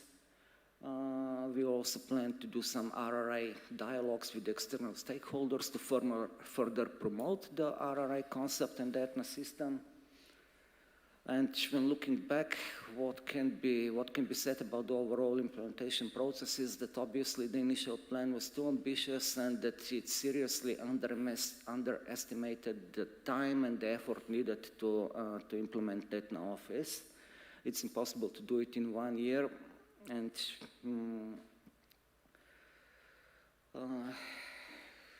nevertheless, optimism remains on the table, and I think that most of the things will be achieved before the end of the year. The recommendations we can base on our experience is that to stress over and over again the crucial importance of the implementation coordinator, lab manager, RRI officer, whatever you name it. It's a full-time job. It cannot be done, in the pause between other obligations, unless the person you have for this task is super dedicated and willing to contribute enormous amount of time and effort to plan, execute, and monitor the process. For this person, it's also very helpful if he or she has considerable experience and knowledge of RRI topics, but also organizational, communicational, and leadership skills, and to be in such a position to have a good communication and enjoy the respect and trust from all sides within the organization, from the leadership to colleagues to junior researchers. Otherwise, the person will not get very far. Regarding the internal stakeholders, they must not perceive the process as being imposed on them from top down. They must be actively involved in the co-creation from the very beginning. An adequate monitoring and evaluation system is also necessary to ensure that all the everyday procedures and activities are aligned with this newly introduced ethics governance system. And I can also say that external incentives like the before mentioned requirements of the funding programs can start the process, but they're by far not enough to lead it to a successful completion. The co-creation process is essential, and also because it's the only way to guarantee that internal stakeholders will be taken on board, they will internalize the process. Institutional change is a very, very long process, and it takes years to see the results of it. And if you want to learn more in detail, not just of our experience, but also from my colleagues, don't forget to download the open access book, which we have published. Thank you very much.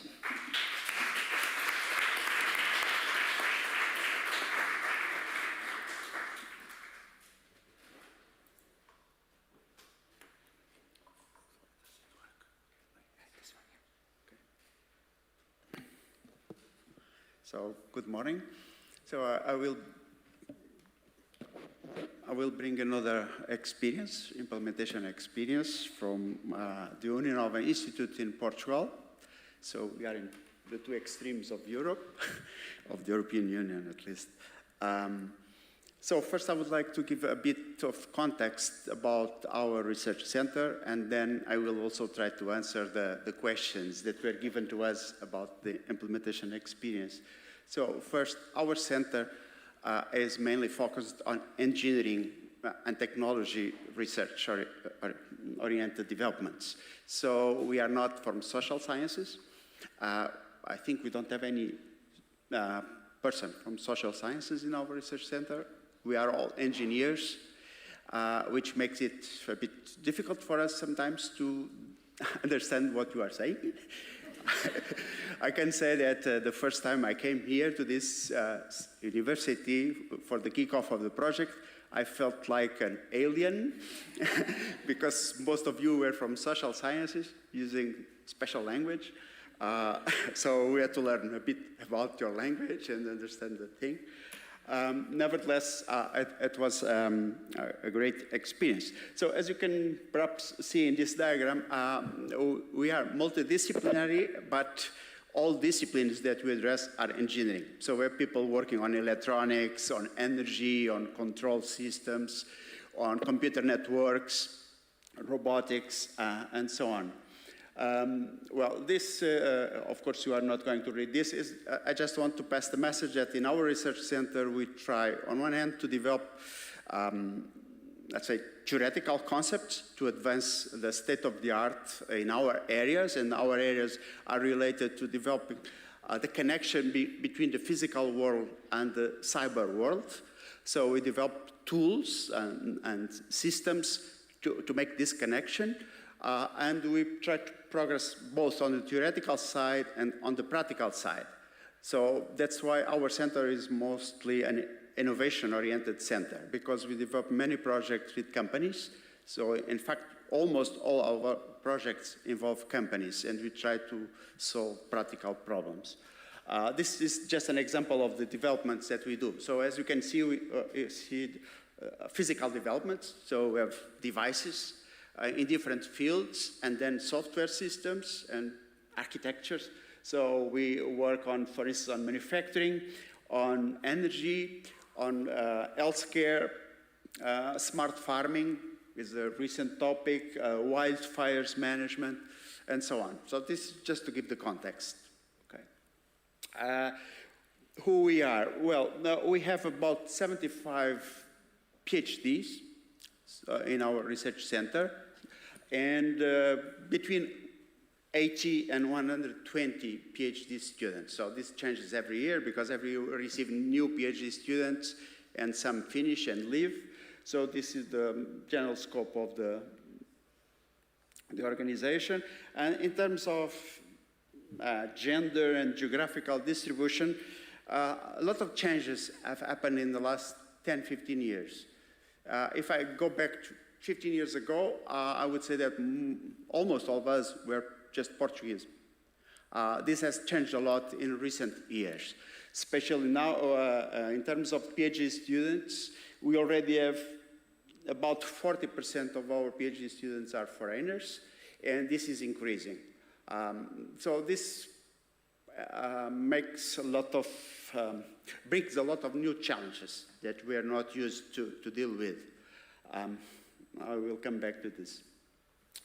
Now, a major aspect of our research center that makes it perhaps difficult or different from the others is that our research center is not the employer of our researchers. So the researchers are employed by different universities, different schools. So most of us are employed by the new University of Lisbon. That's my case as well. I'm a professor there, and my colleagues as well. But other colleagues are employed by polytechnic institutes in different parts of the country. So we are located very near to Lisbon, just on the other side of the river. But we have colleagues that work in a polytechnic institute in Lisbon and other cities south of the country.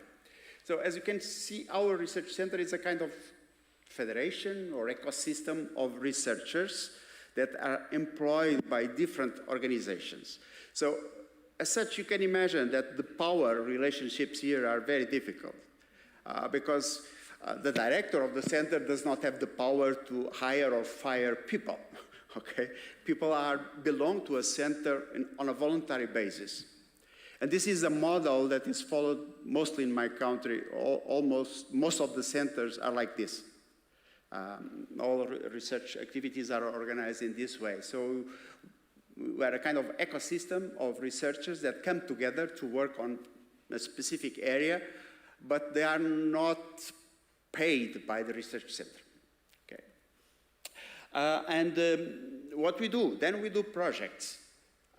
Okay, and this is the main activity, is to attract projects, to perform the project. So at the moment, for instance, I don't know if you can see it, we are running at this moment 75 projects.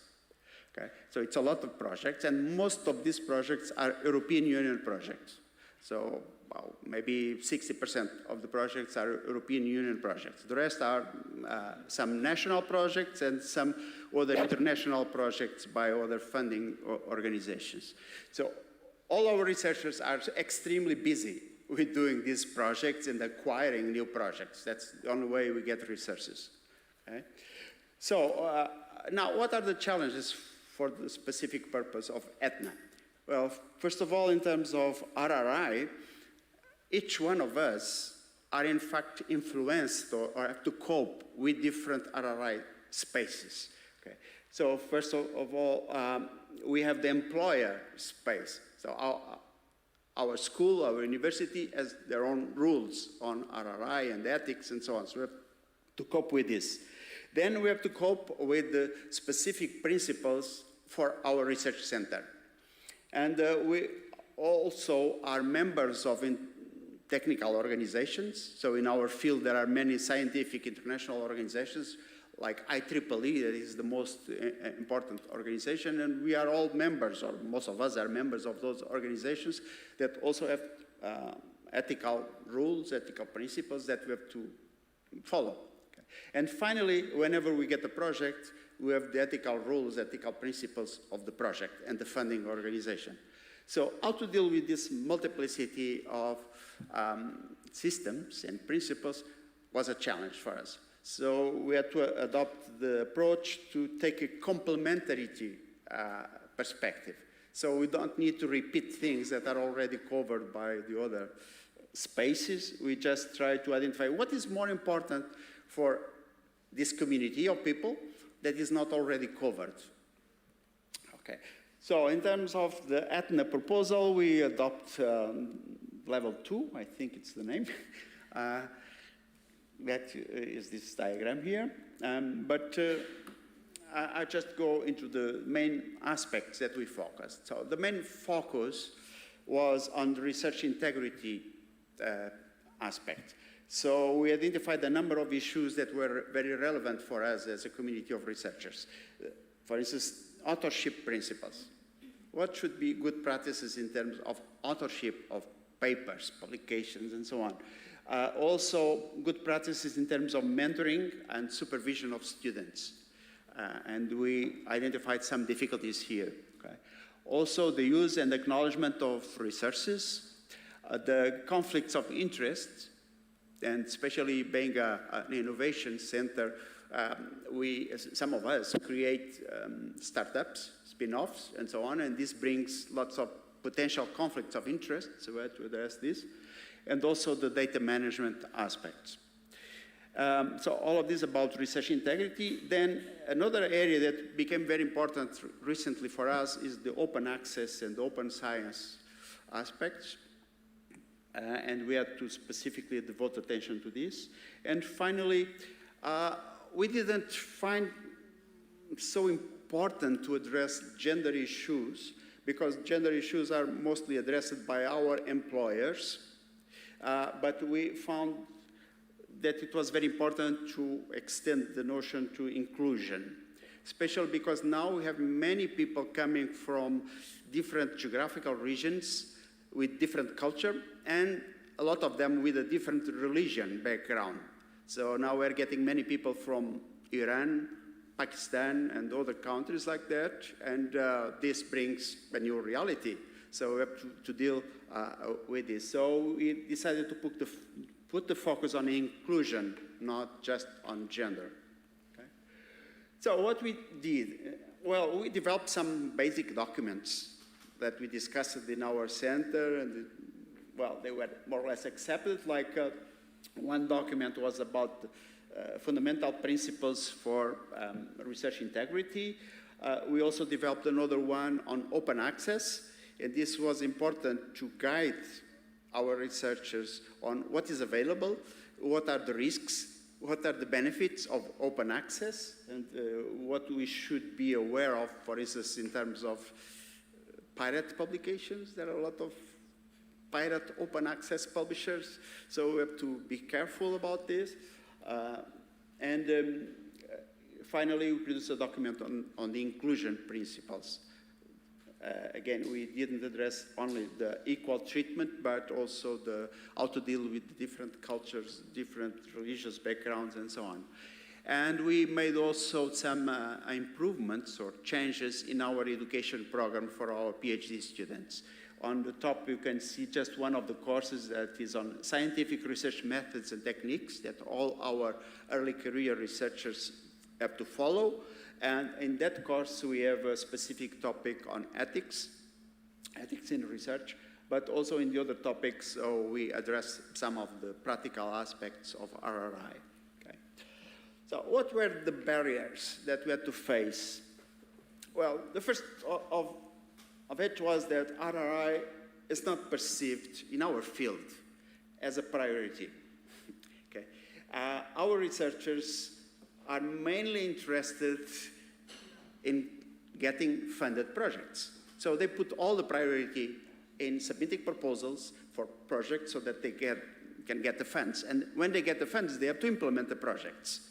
So anything else is like a distraction, okay? So that was a barrier to involve them. Another one is the traditions. Like any other organization, there are traditions. There are bad habits from the past that's very difficult to change, especially if we have an organization in which the power relationships are quite loose. So we don't have a strong hierarchical structure. For instance, I am the director of the center. It gives me some power of influencing, but I don't have the real power like in a traditional institution. Okay? So this was also a barrier. And the fact that the researchers have to cope with rules from different institutions. Another barrier was the involvement of external stakeholders in RRI issues. So we have a long experience of working with companies, with different organizations, but all this experience was about the technical developments. So we never discussed it with them before RRI issues. So it was the first time, and it was not easy for us to start this process, okay, to involve them in this discussion. When we started, also the methodology that was suggested by the project was a bit bureaucratic for us. We found it, well, we cannot follow all this structure of many workshops and all of this, so we had to make some adaptations. And as already mentioned in previous presentations, we didn't have much resources to create new organizational structures. So these were the barriers. On the other hand, there were some facilitating elements. Well, the first of all was that I am the director of the center, and I was involved in the project from the beginning. This is quite different from all the colleagues, because I didn't have to convince anybody above me, okay? So in a way, I had to convince the guys below me in this hierarchy, okay? Another thing that we did that made, that facilitated the thing, and this was a kind of trick that I used. I made some commitments to our national funding agency, promising them that our center will implement RRI principles. And maybe my colleagues didn't notice it when I made this proposal to our agency, but once our plan of activities was approved by the government, we are committed, okay? And this was very good for me because it gives me a reason to tell my colleagues we have to do something on this, you know? We have to satisfy what we promised to the government, okay? So this was a good trick. Then there is another thing that although in engineering fields, at least our field, there is no strong tradition on dealing with RRI, nevertheless, people are becoming aware of some problems. For instance, there have been many scandals, and they are published on internet and everywhere about plagiarism. Yeah. Also, criminal science publishing gangs. That's a very difficult situation nowadays. And there are some people that publish more than 100 articles per year, which is obviously not possible in a professional way. So these things are becoming to pop up, and people are getting aware of them. So this helps. Also, the discussion about GDPR, and more recently, the discussion about ethics and artificial intelligence. So I would say this also facilitated the introduction of the discussion in our center about this. Another element that was good for us was, in fact, the results of ETHNA. Because the ETHNA system provided us with a methodology on one hand, and especially with a set of tools. This facilitated a lot the process. I know of other centers in my country that started discussing these issues long before we did, and they took much longer to reach any conclusion. For instance, I know one big center in Porto, the city of Porto, in north of Portugal, and they took more than 2 years just to discuss the conflict of interest. Okay, so what we did? Well, we just used the tools provided by ETHNA, and we told our colleagues, look, this is a synthesis of the best practices in Europe, so we are not inventing them ourselves. So we are just benefit from this. And this was quite helpful in that sense, because it shortened the discussions a lot. Okay. And we had lots of examples in the documents produced by the project. We need to make some adaptations, small changes in the methodology. For instance, initially the project was suggesting that we should produce everything with a lot of workshops. And for us, it was very difficult to implement this approach, because I could not convince my colleagues to go into many workshops to discuss this. And at the same time, we had the COVID situation. So people were working from home, so it was even more difficult. So what we decided to do was we created a small team that prepared draft documents with the principles. So in this small team, like 5 people, we prepared those basic documents as, let's say, an hypothesis. And after this, we presented this to our colleagues, and it was much easier, because they just were asked to complement or to criticize some aspects instead of building from scratch. So this was a good thing. We had to make also some adaptation of language, because the difficulty that I felt when I came to the first meeting in this project, well, they would also feel some terms are not common in our field, so we had to adapt some terminology so that they could understand. Also, in terms of the organizational structures, we made some simplifications. We did not create all those committees and bodies that were suggested by the project. We just created a kind of ad hoc ethics committee. Perhaps it will be a weakness in the future. I'm not sure. Maybe it will. But at least knowing that we don't have specific resources to implement an additional organizational structure, this was the approach that we could follow.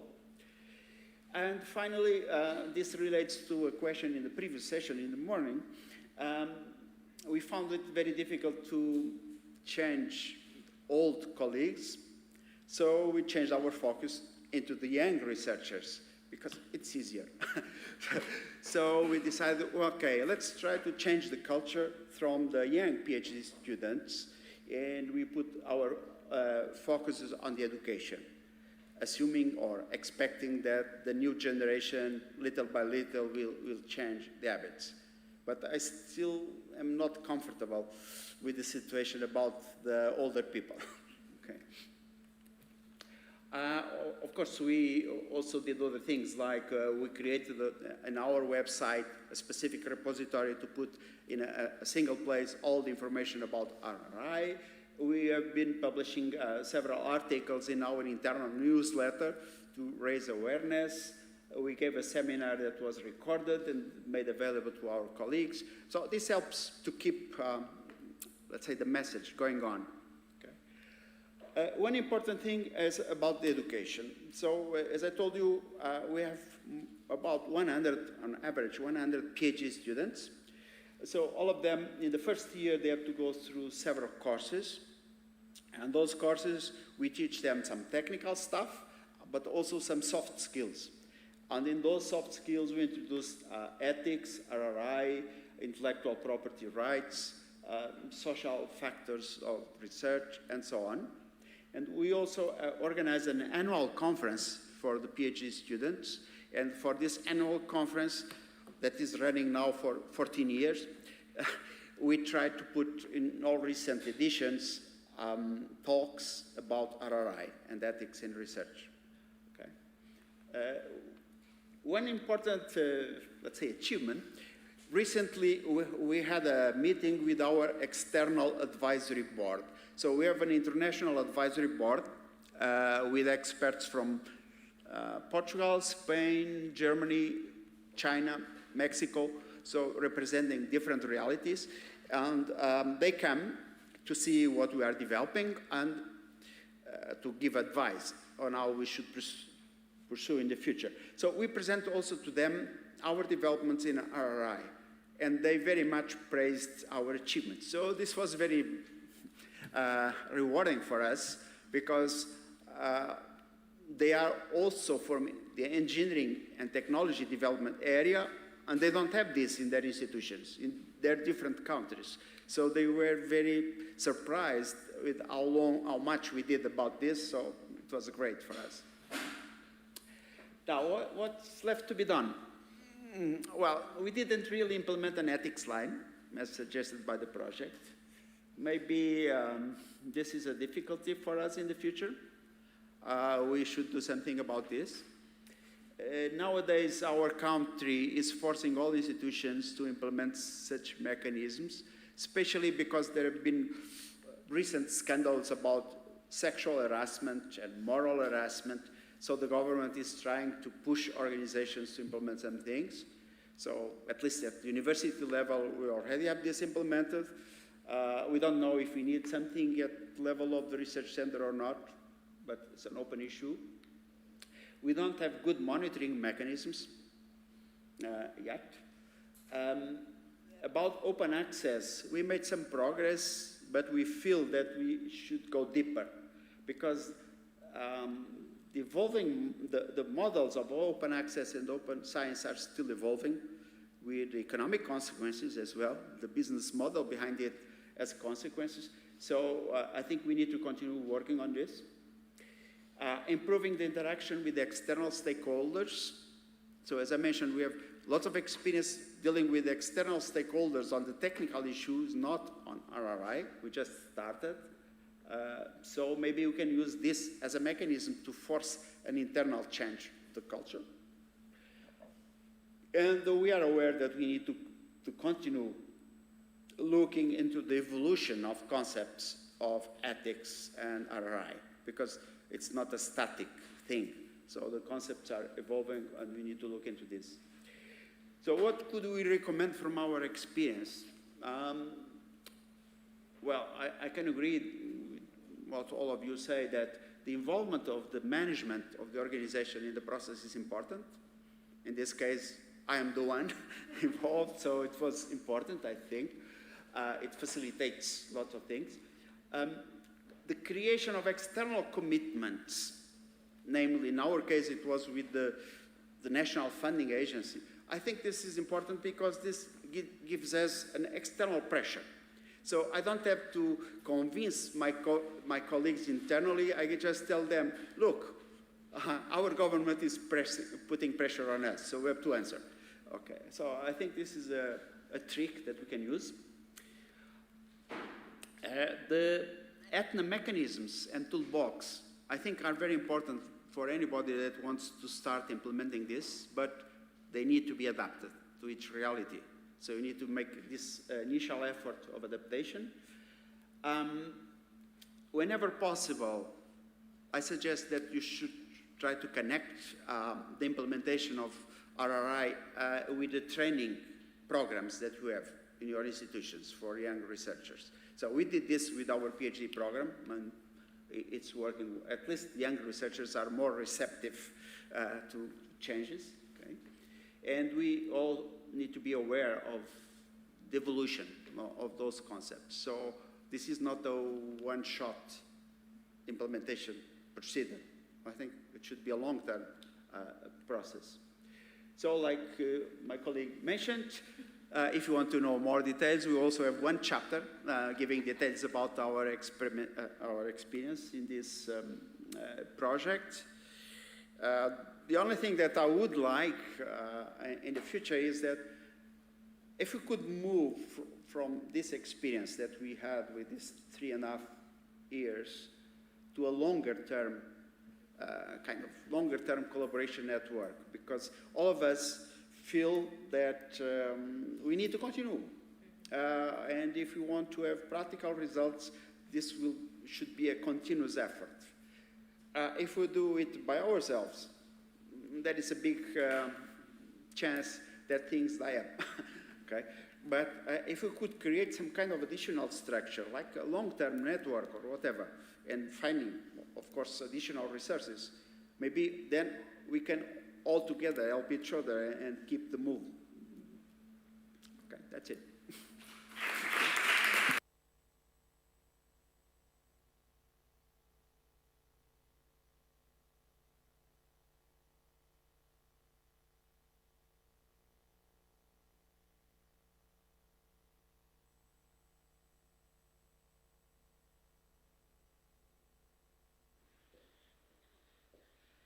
Good morning. I feel that for me it's easier to read the text from here. Okay, I'm from Estonian Education and Youth Board. And actually we are a brand new organization. Actually we started after our project was written, proposal was written, and it made big complications for us. At the moment, we are a governmental agency, and we are established in August 2020, and the result of merge of 4 different organizations. Archimedes Foundation, which was my organization, Uninova, Information Technology Foundation, and Estonian Youth Work Center. So rather different organization, and actually at the same time part of Archimedes Foundation, biggest part who dealt with research funding, was moved to another organization.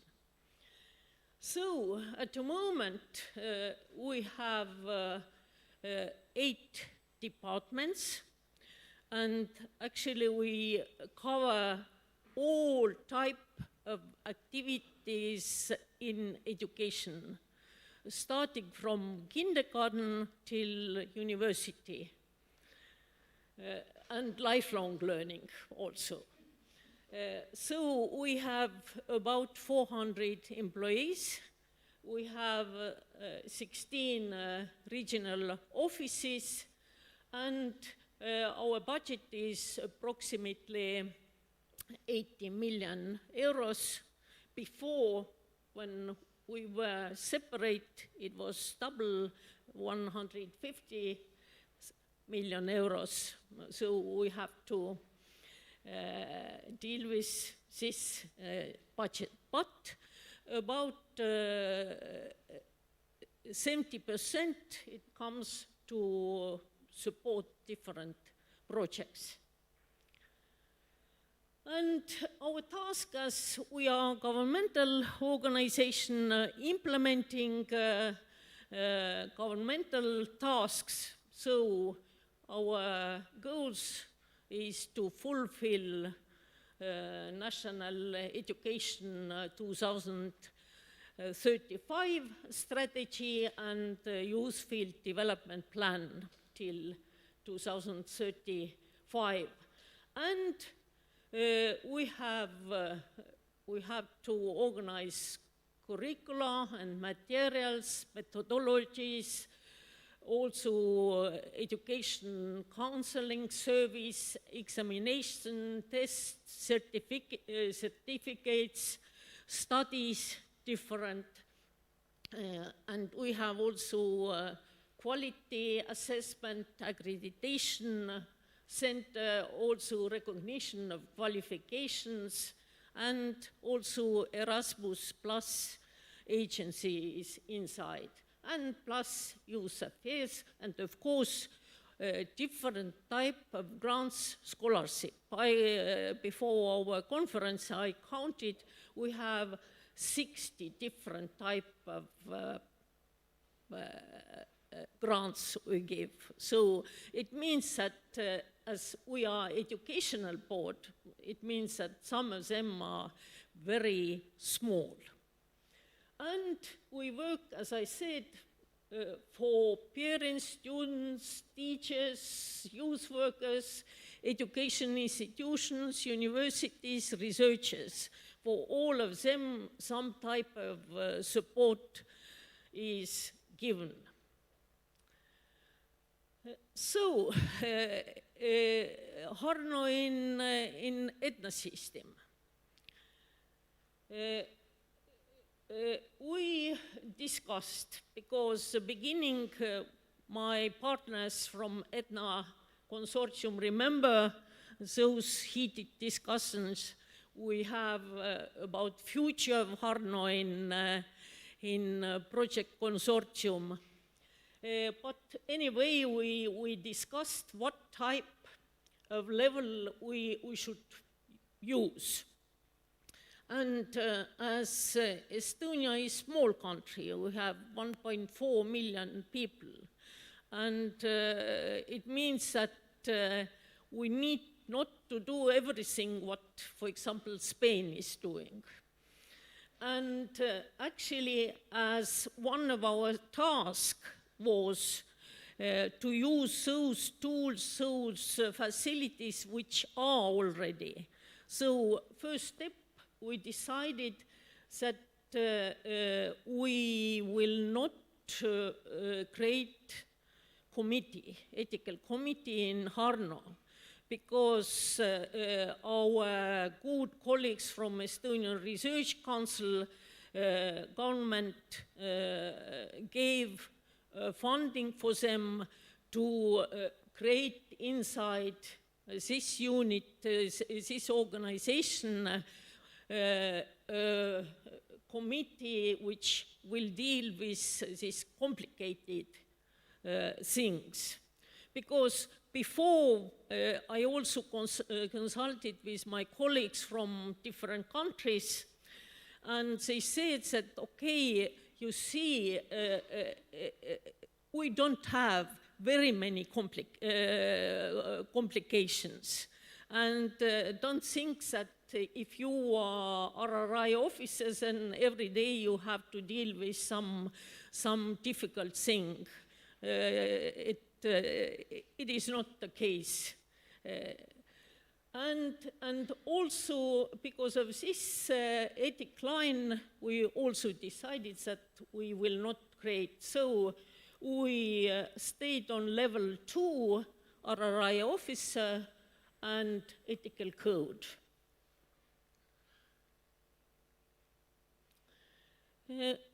Main barriers.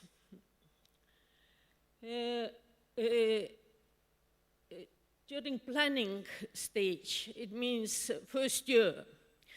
I hope that you will never be in this situation we have, because if you are involved in one framework program project, it means if your new organization, for example, in our case, we moved to HARNO, but officially we were in Archimedes, and it took about a year to move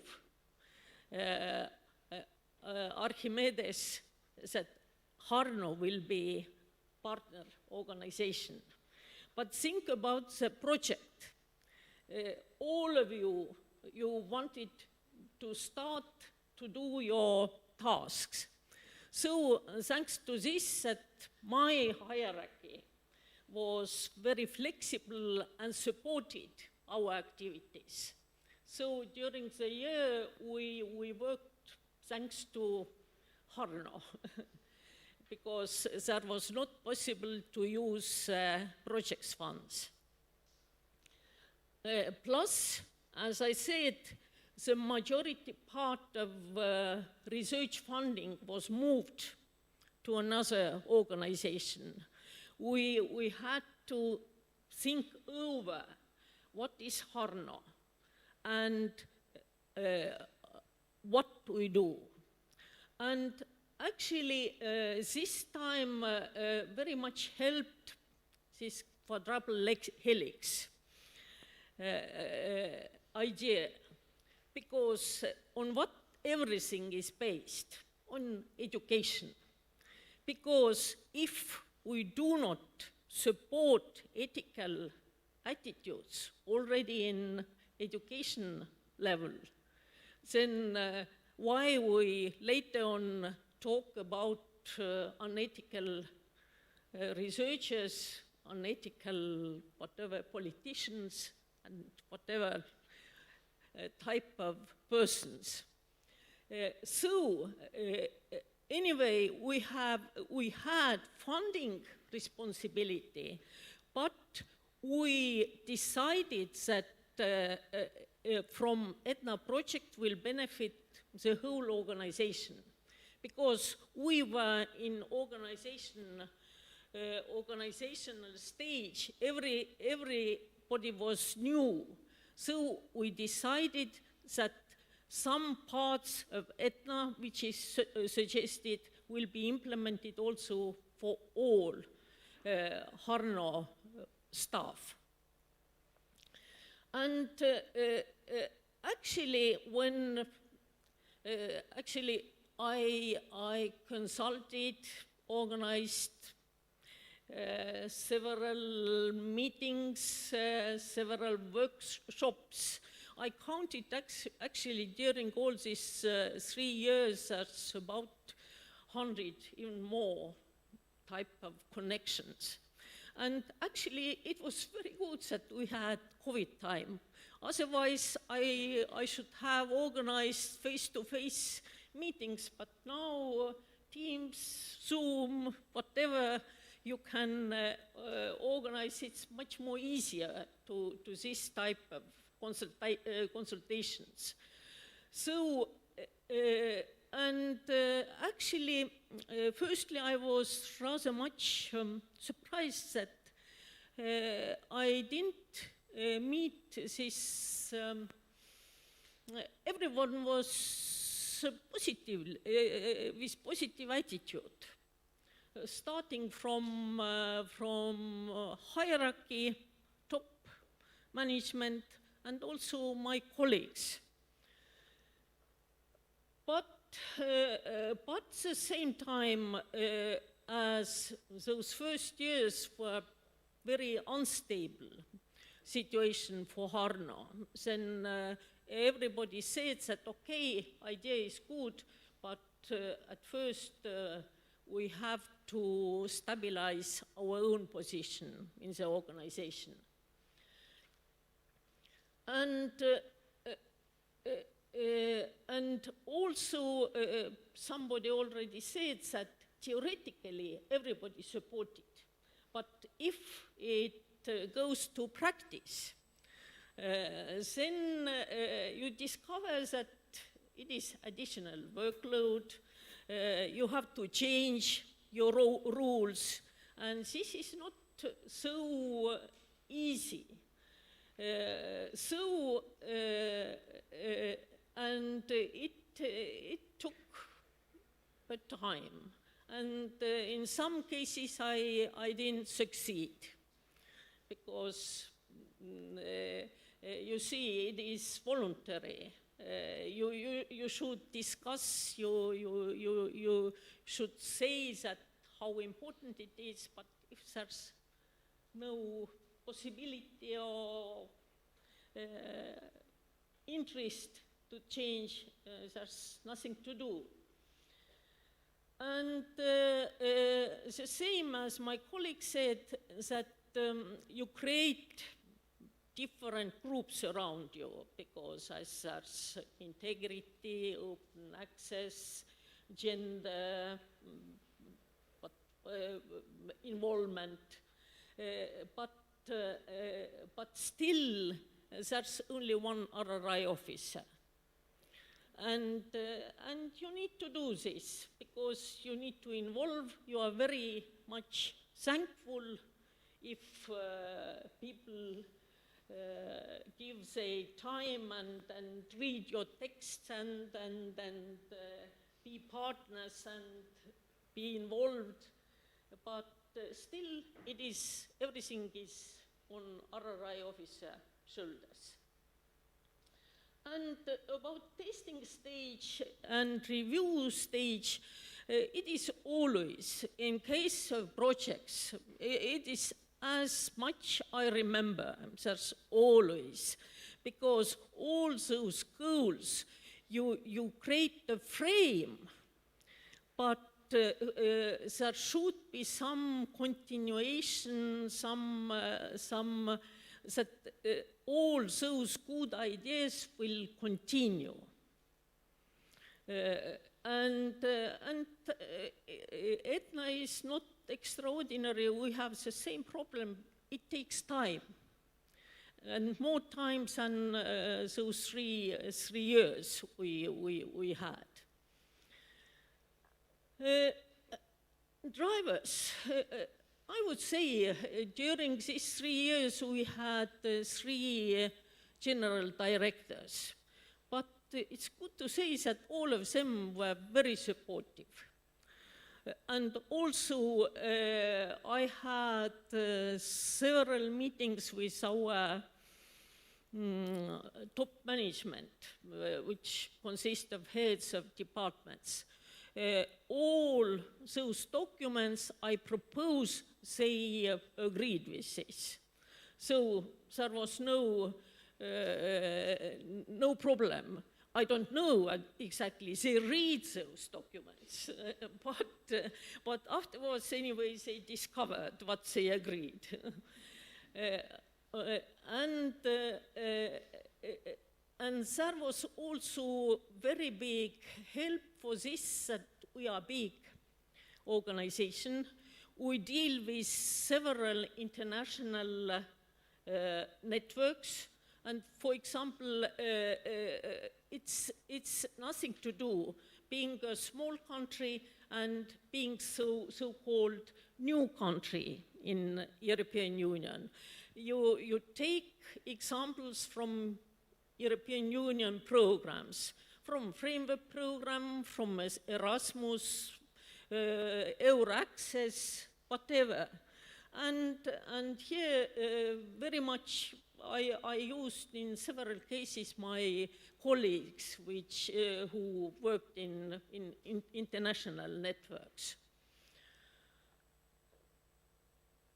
And actually also my colleagues from Estonian Research Council, from Estonian Ministry of Education, and actually it is funny that at the moment we are only funding organization in Estonia. We have really proper systematic documentation on ethics. So it is very big result of ETHNA. We never have done this without this project. Changes or adaptations made during the implementation. And here is also it concerns continuation, sustainability of ETHNA project. Because, as I said, firstly, appointment of RRI manager was made, and already at the beginning, first, HARNO signed a good research practice agreement where all our universities, and now after this also applied universities have signed this, among and plus 3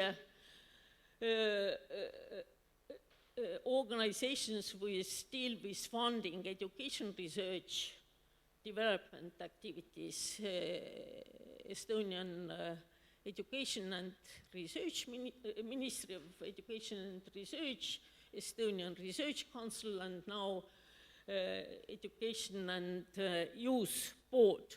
It means in terms of continuation, because if you sign this agreement, it means that you have signed and you continue all those activities.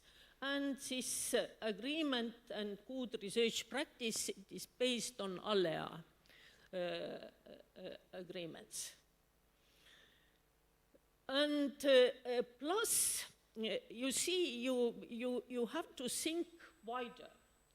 And as HARNO was in creation stage, so very important because was that we, additionally, we dealt and applied also to those labels or agreements which concerns diversity. So now we are part of a label, we respect differences, and also in May this year we signed agreement of European diversity platform, which is, and now we are a network of organizations from 26 countries. So it gives also us a basis also from this side. Next steps.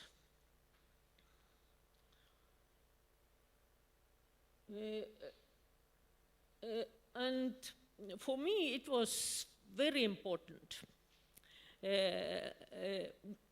when we agreed at the beginning of the process that we are flexible. And this gave the basis to thinking wider, to use those tools which suit us, and also to think that the end of the project is not the end of activities, that all those documents were created, so those are living documents. We can change because life is diverse, you know. We never know what happens next day. I remember we discussed with my Ukrainian colleagues day before the attack, and we all agreed that, oh, never, this barbaric, old-fashioned war will never happen in our 21st century, and it happened. So because of this, knowing that you have this document, but you change it if that's need to change. And of course, that HARNO is part of quadruple helix, that our colleagues understand that what they are doing for all society, whatever level. There will be researcher, there will be politician, there will be entrepreneur, but all those levels, it's good to, if they think ethically in terms of RRI. And of course, in case of Estonia, there's no way we need to cooperate, whatever our international partners and between ourselves in Estonia. And last recommendation.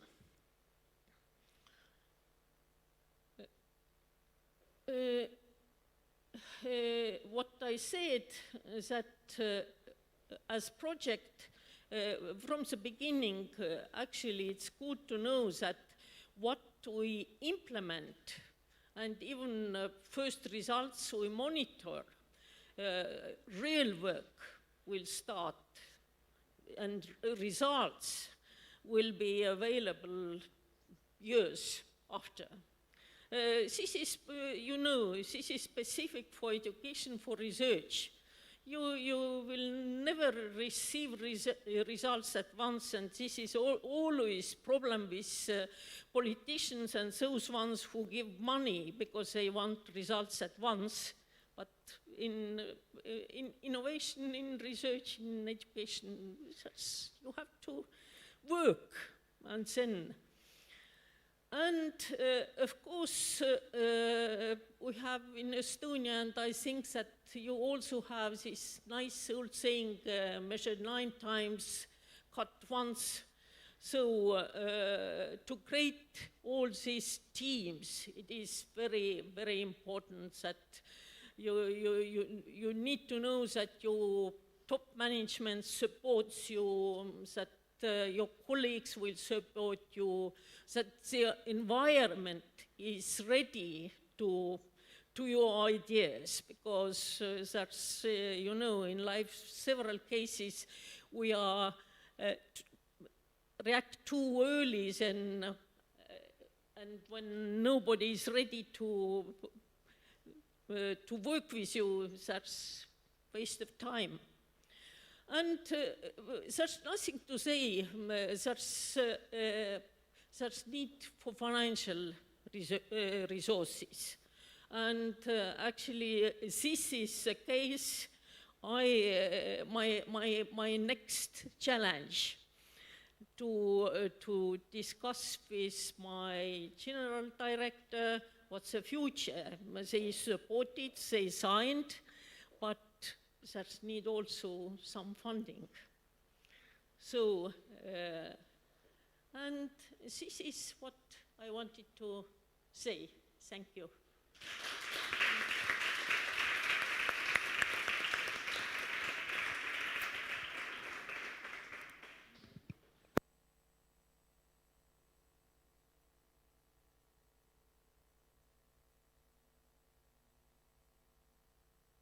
Works? Ooh. Okay, sorry, you are not going to enjoy my beautiful voice because I have a cough, so it seems like a radiophonic idea, so. Okay, I'm going to start from the last part, like the recommendation part, okay? And this is directly for someone who is going to be the RRI officer or someone who is going to hire that one. I'm going to say this. Always say no, okay? And then eventually say yes if you want to keep your job, because that is what you have to do. But if you receive some kind of email, text, or call, it seems like, hey, do you want to participate in this? You are not going to do anything, just come, enjoy, okay? Say no, because it's not real, you're going to end up like this, okay? And we have, you know, I'm not going to point it out because, but this will be my first advice.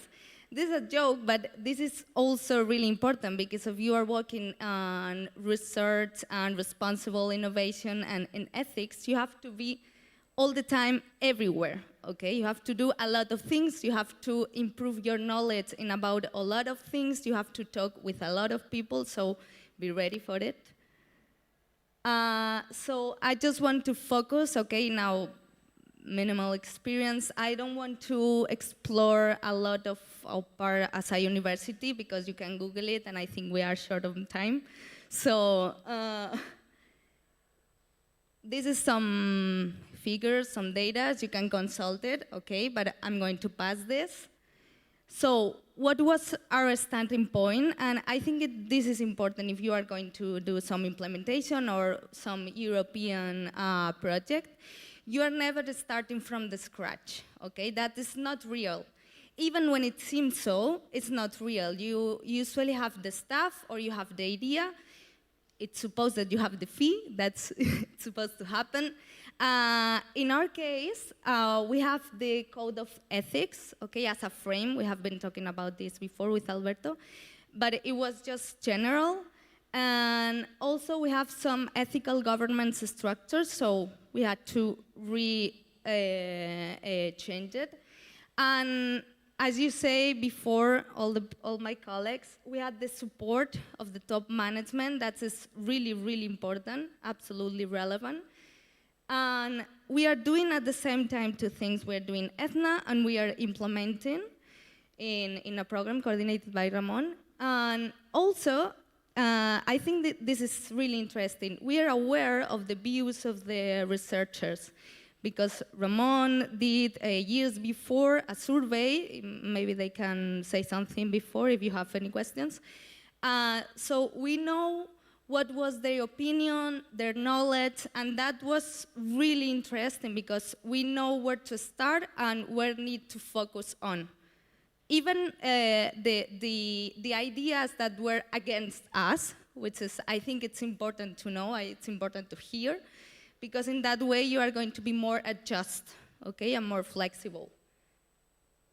So, as my colleagues said before, it's impossible to do everything, so you need to focus on relevant parts. And in our case, was the code of good practices, because as I say, we have the code of ethics, but this was a frame, a general frame, so we need something more specific. We changed the research ethics, we create a new one. And also the training, as we have been spoken the whole morning, and the RRI officer. Okay, that was in general the most relevant parts for us.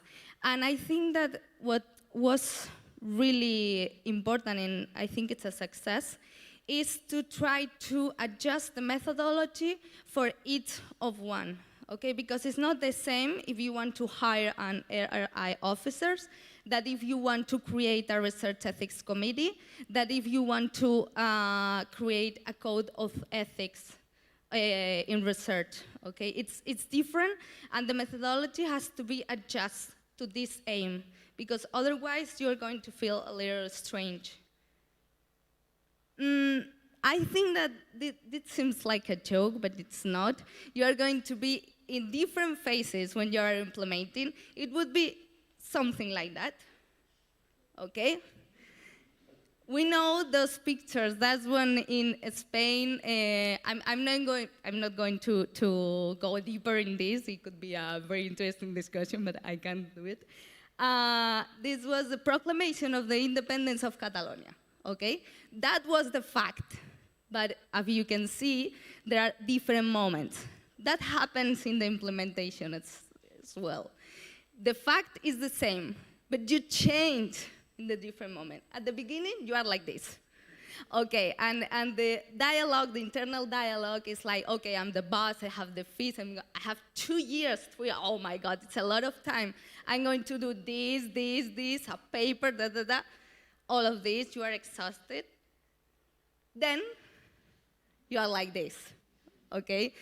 When you are starting the implementation process, you are realizing that there is not a lot of time, as you think before, that you are going to face a lot of barriers, and as you say before too, with the researchers, with the staff, with different levels, and also in the structure itself. I mean, you have to take that in mind. But then, you are going to be like this, like a mix, like, okay, I can achieve this goal, but I'm not going to start here. Okay, I'm going to be in the middle. As you can say, you have different phases. One of them is happy, the other one, it's not. It's usually like this. I mean, it's going to be people in your institution that is going to be very happy what you have achieved, and other ones not. Even you, because when you see the initial idea and the final results, you have to make a compensation. And at the end, you will end up like this, okay? It's a balance. You have to adjust just your expectation. That doesn't mean that you have to give up to everything that you imagine. No, you have adjusted.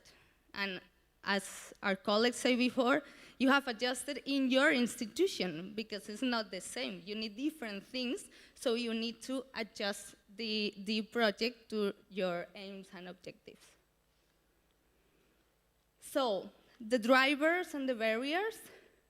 In our case, okay, as I said before, I think that was a success. We adjust the methodology for every different step. If you have any questions, we can go deeper with this. And we incorporate people from different levels. I think that was really important, not just the researchers, which they have really, really important ideas and relevant ideas, but also the staff, those that they are working every day with the bureaucracy, because they know exactly what it works and what doesn't work in a really day routine. And also different perspectives. For example, in the gender case, we have different ideas, even contrary one. I think that's really interesting. As I said before, the commitment, it's really, really relevant. Your top management needs to believe in what are you doing in this case, because otherwise you are just going to create something that has not impact, not results, not following. So it has to be a commitment. And other thing was the neutral facilitators, so the participatory approach. When we create the focus group, in fact, we have been discussing this in the coffee, we introduced some role that when we are discussing, for example, open access, we discussed this with a draft, but we had a neutral facilitator in the group, which was not included in the initial writing of the draft. It's just going to facilitate the situation, because in that way, you don't put so much pressure because it's your document.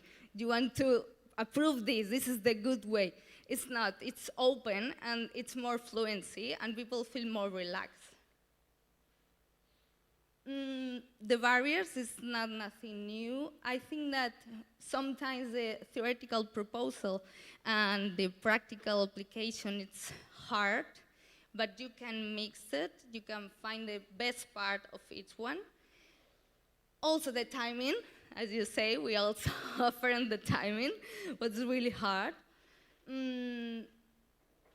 But at the same time, we can say, okay, what's hard, but here we are, 2 years, and all of our institution, all of partners have some code of ethics or some research committee done, was working. I mean, was really, really stressful and very human resources and effort consuming, but it was worth it. So the things while still working on it, the RRI office, I mean, if you have an officer, it's not enough. You have a lot of things, a lot of situations, a lot of issues. You need a team to work in this, because if you are, I don't know, working in gender's perspective, you need someone who is really good in this idea, but also has the big picture. So I think that is really important. And the ethical line, we're still working on it. So, challenges, we have a lot. But most of them are to keep the wave. I mean, we've started, okay, we implemented, we create some structures, okay, but how we keep the wave? Because otherwise would be, okay, a lot of effort, a lot of input, and you have to create some solid structures, yes, but in some way they have to be flexible too. Because there are going to be new topics, there are going to be new regulations, there are going to be new systems, new procedures, new ways to communicate. You have to be ready for this, you have to adjust your structures to this, so you have to combine the flexible way with the solid way. So at the end, it will be a mix of this, okay? Will be this feeling, this balance, but also a co-creation space. I think it's just really, really important that you get the input and get the output. So if you are feeling something like this at the end of this journey, don't worry, you're in a good way. So that's it, thank you very much.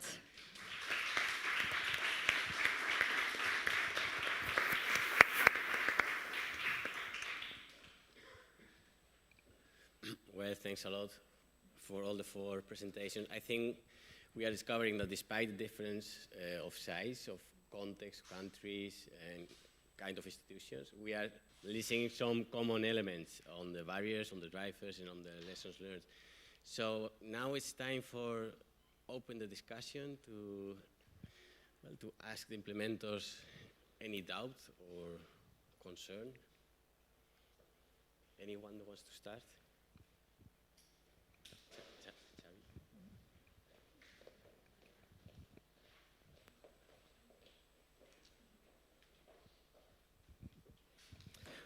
Well, thank you very much. And first of all, I would like to praise all the implementers. I mean, you have, in this kind of projects, it's always the implementers who are the ones paving the way and being brave. So congratulations for that. And I mean, and I know that because I've seen this from the inside of the project, and I'm aware it hasn't been an easy process. So again, congratulations. And actually, I have questions for all of you. So I'm not going to pose them, all of them, right away, but I'll start in the same exact order. So in the case of ARC Fund, Marko, I'll start with you, the smallest one. I wonder, does this process has made it worse, the RRI fatigue among your colleagues, or has it improved somehow the situation? And the second part of the question is that as you are competing very heavily in framework program, do you think that this work that you have done and that you are still doing now as part of the ETHNA implementation can contribute at some point that, making you better competitors in the framework program? Thank you for the question. Let me start from the last part. Yes, I think it was a very worthwhile learning experience. The whole process and going through the implementation phase, it helps you to learn a lot, and it helps you to put things into a more formalized and concrete, let's say, structure. Which is always good. So the more experience you gain, the more you learn. It's always a benefit. So by all means, the participation in the project was a very rewarding experience, and it moved us on a path to. At ArcFund, we had this idea that we need a new code because we have a code of ethics, but it was written in late 90s, so it's pretty updated. RRI is a very useful framework to, put the code of ethics and code of conduct for researchers in a new, broader, and more formalized perspective. So it's a very welcoming structure which can be easily adopted to the realities of most, if not all, research performing organizations, and help them to be a bit clearer about what they want to achieve and how. So yes, definitely it was a very positive experience, which got us in a better position, I think, to continue participating and applying for different projects focusing on RRI. Internally, again, well, we didn't, going to the pictures Laura presented, we didn't progress to, you know, happy celebration in the end, but nevertheless, I think what was achieved is still a good base on which to continue building and developing. The promise of you know, solid ethical governance in our fund is closer to the reality than it was 3 years ago, so it's a progress. I mentioned that many people, many of the colleagues were fed up, well, not fed up, but kind of overexposed to the topic. Yes, this is true, but then being overexposed to a certain topic, it also solidifies your knowledge, and and it's a good starting point for changing the culture. So you don't have to teach everybody something new every time you bring this topic, this agenda on the table, but you have a solid base on which to further work on, add, develop. So again, it was positive.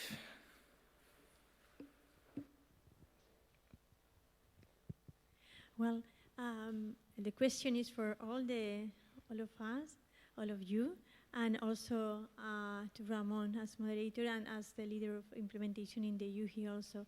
Because, well, all of you have mentioned that one of the drivers has been that there is some kind of pressure from commitments, from external regulation, or from the context that you live. And maybe we need to be more asking for the policymakers that create many times these commitments or these scenarios and then move the organizations and move the research arena.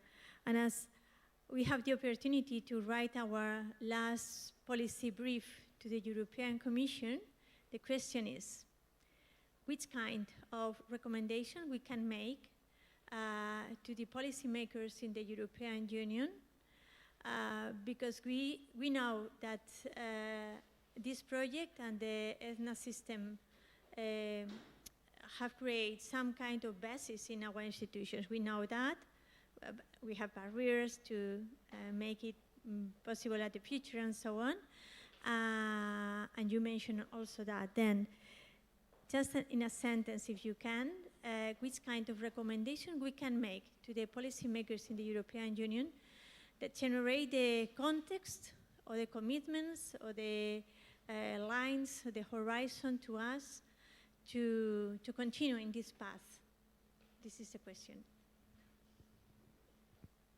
And then I can write the policy brief.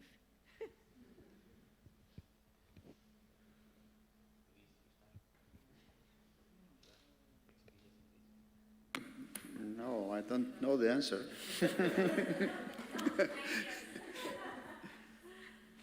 Well, I just can mention what I would like. As I suggested before, I would like that we could have some support at European level to have longer-term collaboration among research institutions on these topics. So all research institutions have to improve on the practices and the change of culture. And it's very difficult to do it alone. So when you have, on one hand, we have external pressure, on the other hand, we have external support, then you can do it. Otherwise, that the trend is try to avoid it as much as possible and focus on other things.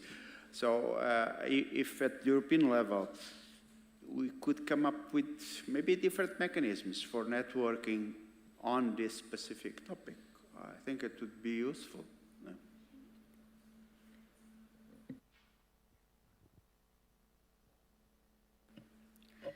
Yes, about the pressure, you're right, but I think that in some way you need to have a deadline in order to accomplish all the goals, because otherwise it's very complicated. For the recommendations, I don't know if this is something I was thinking about, maybe that doesn't work. But for example, in this case, in some kind of project like ETHNA, if you want to engage the staff from the university, it's really hard if they have to do it in a voluntary way. Like, you can come, but you are going in your free time. That's impossible. I mean, because you want to do that, but that is really hard. I think that it's considered for the researchers. It's okay if a research can do this part, but it's not the same if you are integrated as a staff. So I would think something like that, because otherwise you have just a partial vision of the institution, just the researcher's part, but you need to include the staff too.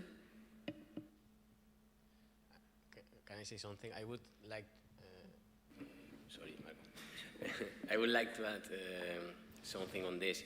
And since we already are seeing some examples, and actually in the implementation in UJI, Laura mentioned this before, I mean, this stamp of European research quality that we had to, deliver some of the materials already. I mean, the top management, the Vicerector of Research, who was very much committed with this, and at the same time, we had some deadline. We had to make the code of good practices for ETHNA project, but as well for this stamp. And this was very relevant. And we are seeing now exactly the same with Spain. We will listen tomorrow to Eva Mendez on the topic of open science.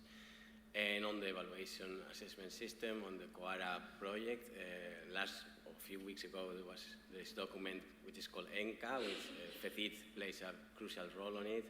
And they are already saying and giving very concrete advice to institutions and that are very useful. We will listen tomorrow to Eva Mendez on this. But I think this kind of policies and pressure that Luis was explaining before is crucial. I mean, they say very concrete actions that universities have to do or could do, and it's not abstract. So I think it's very useful, this kind of initiatives. Sorry, Ülle. Actually, I think that in case of ETHNA system, what I like, I have not met this type of attitude. We have several different type of organizations together. And the idea per se, it is wonderful. At the moment, during this project, we achieved that we worked on parallel. But what is needed is that we communicate.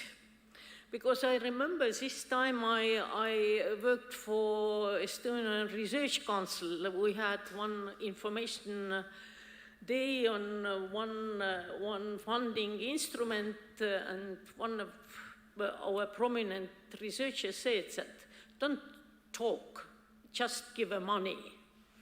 And I think that there's need of communication also, because for sure there's common places we have, but also differences, what we need to understand.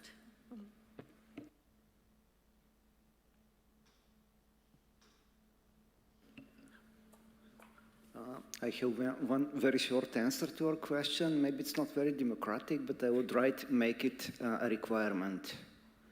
For participation in Horizon Europe, you cannot be involved in these projects unless you have a gender equality plan.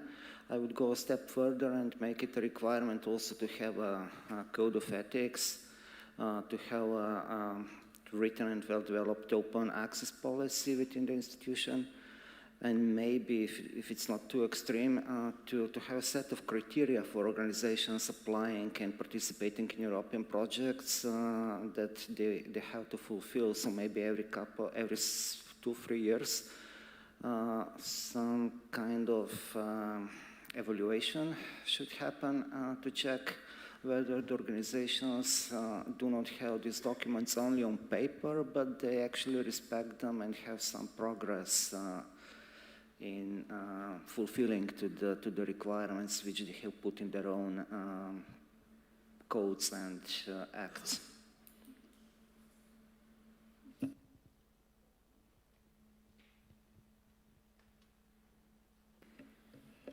there more questions in the room?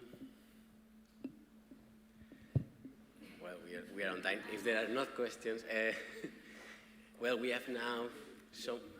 Okay. Xavi. Thanks, Xavi.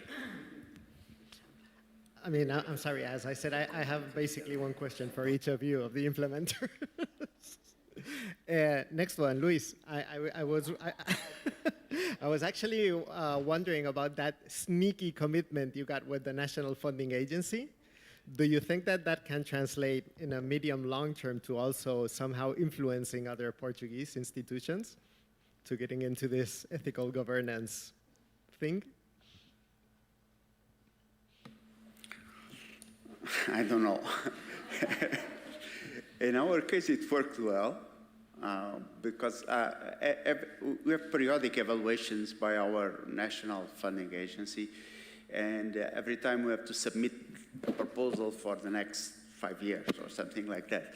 And on those occasions, you put a lot of commitments, both scientific commitments and also this kind of additional commitment. So I use this opportunity to create an additional pressure on us because I knew that it was important and it worked, but I'm not sure if this will multiply.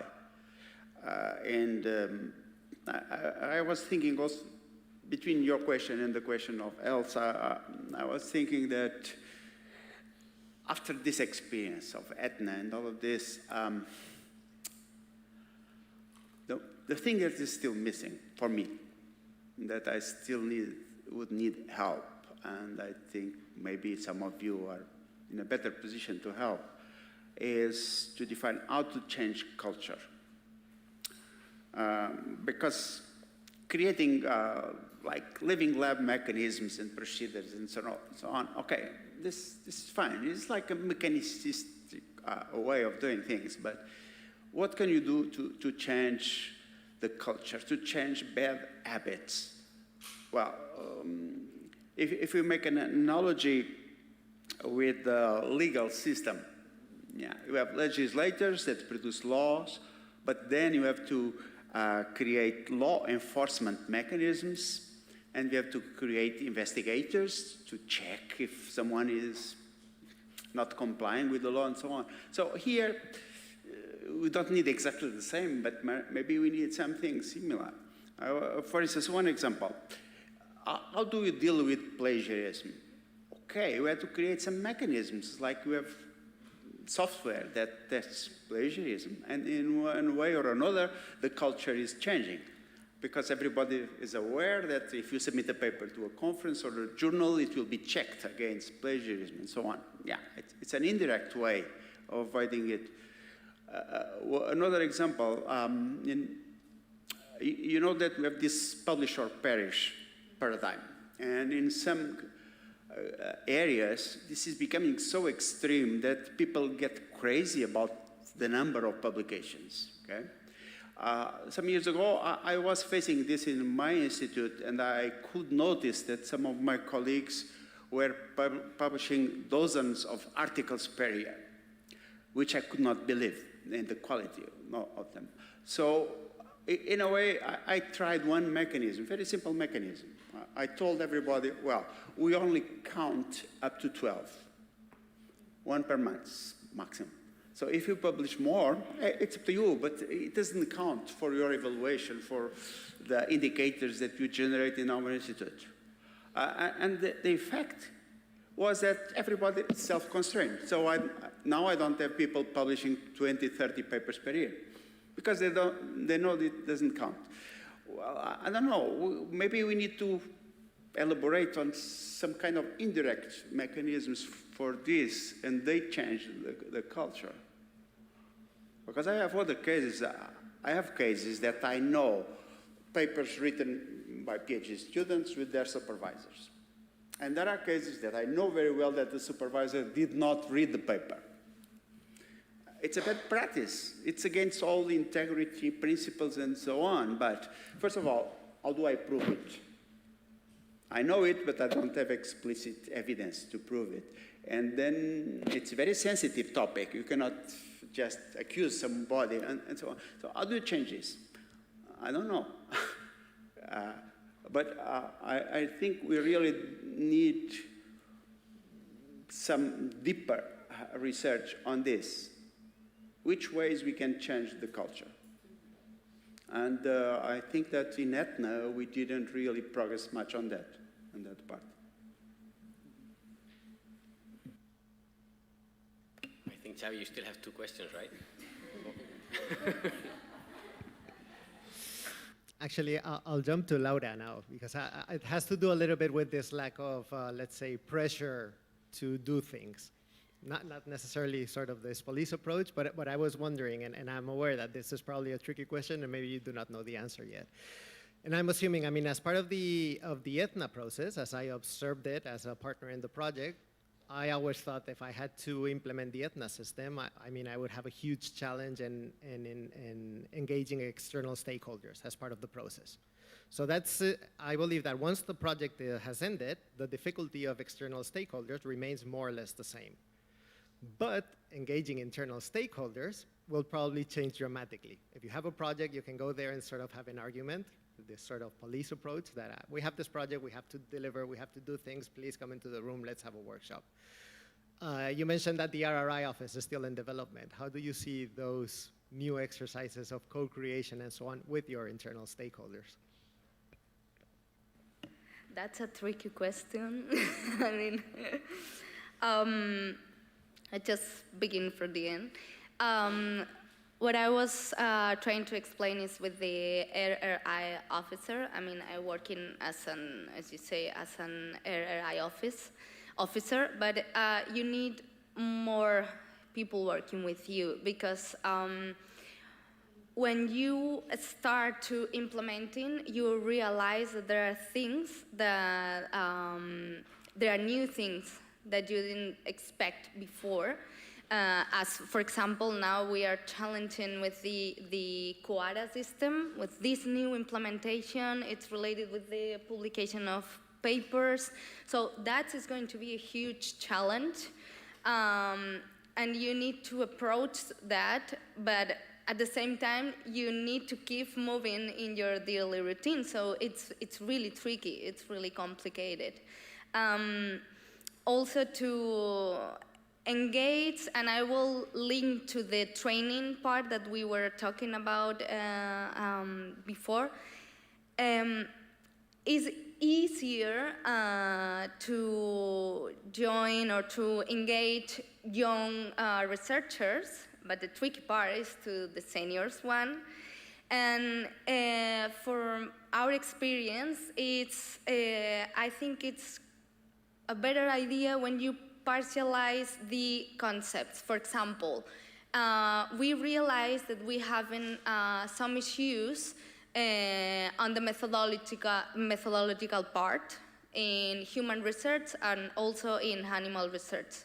So we realized this for the last 2 years. So we thought that would be amazing to get a trainer about this, specifically about this. This is something related with ethics and integrity, but it's more difficult if you prepare some big training, like, okay, this is you can do that to get the frame, the idea, because they need to understand what is going on and why this is relevant.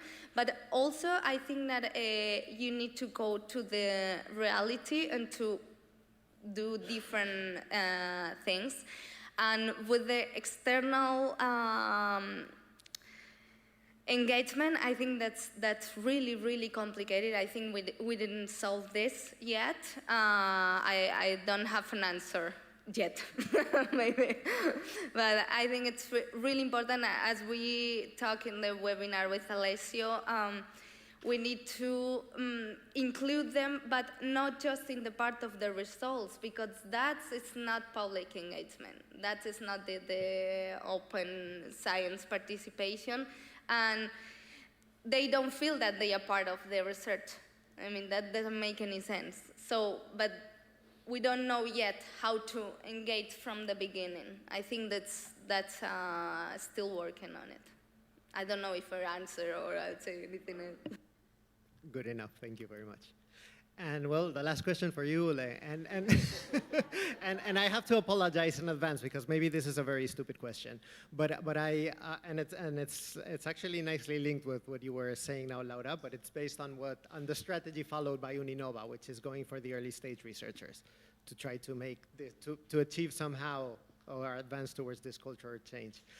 Is being your agency in charge of managing Erasmus Plus funds, is there any possibility through Erasmus Plus to try to do this connection between institutions and early stage researchers to get them into this RRI culture? I mean, I don't even know if you are directly engaged with the Erasmus Plus funds. That's why I was saying that maybe it's a very silly question from my side. Plus Erasmus Plus, we have additionally another rather independent agency inside HARNO. It's accreditation. We accreditate, my colleague Leah is just sitting there. Because I see theoretically they help, but anyway, we have as a whole, as HARNO, we have to find our own ways, because you see in Erasmus it is general, it is European, but you know, being from different countries, we know more what specific interest we have, and there's possibility to use knowledge of Erasmus, but to add also other things which is needed. Because yes, because actually all those soft values, they are even in European sphere, they are very, I remember when they started, because, for example, make text analysis in our policy documents, for example, framework program, words, ethics, it started, I think, that from 4th framework program. And actually, at the moment, this is very important that whatever crisis will happen in Europe and in the world, that all what we have achieved will continue, because important is that we declare that being ethical, being responsible, being diverse, it adds also economically something to our activities. But still, this layer is so thin, because actually very often, even working in international project, I have discovered that several times people behave, please follow my words, not my acting. And this is not common for new countries or third countries, but it is very common all those old countries also. Well, thanks a lot for the public for the questions, especially Xavi. and thanks to the 4 speakers, not only for doing this very nice presentation, but especially for all the work during the implementation, which has been an amazing job to do. So, big applause for you. And please, let's go to the posters. There are 8 very nice posters, and so the authors are there as well. So don't hesitate in asking as many questions as you consider. Thanks a lot.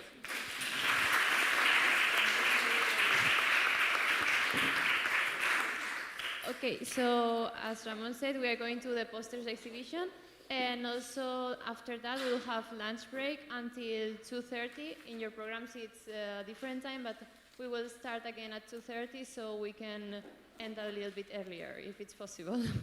Okay, so. Yeah, also outside at the table you will find different guides with the results of the project. You are free to take one and take it home and just review it and get all the information.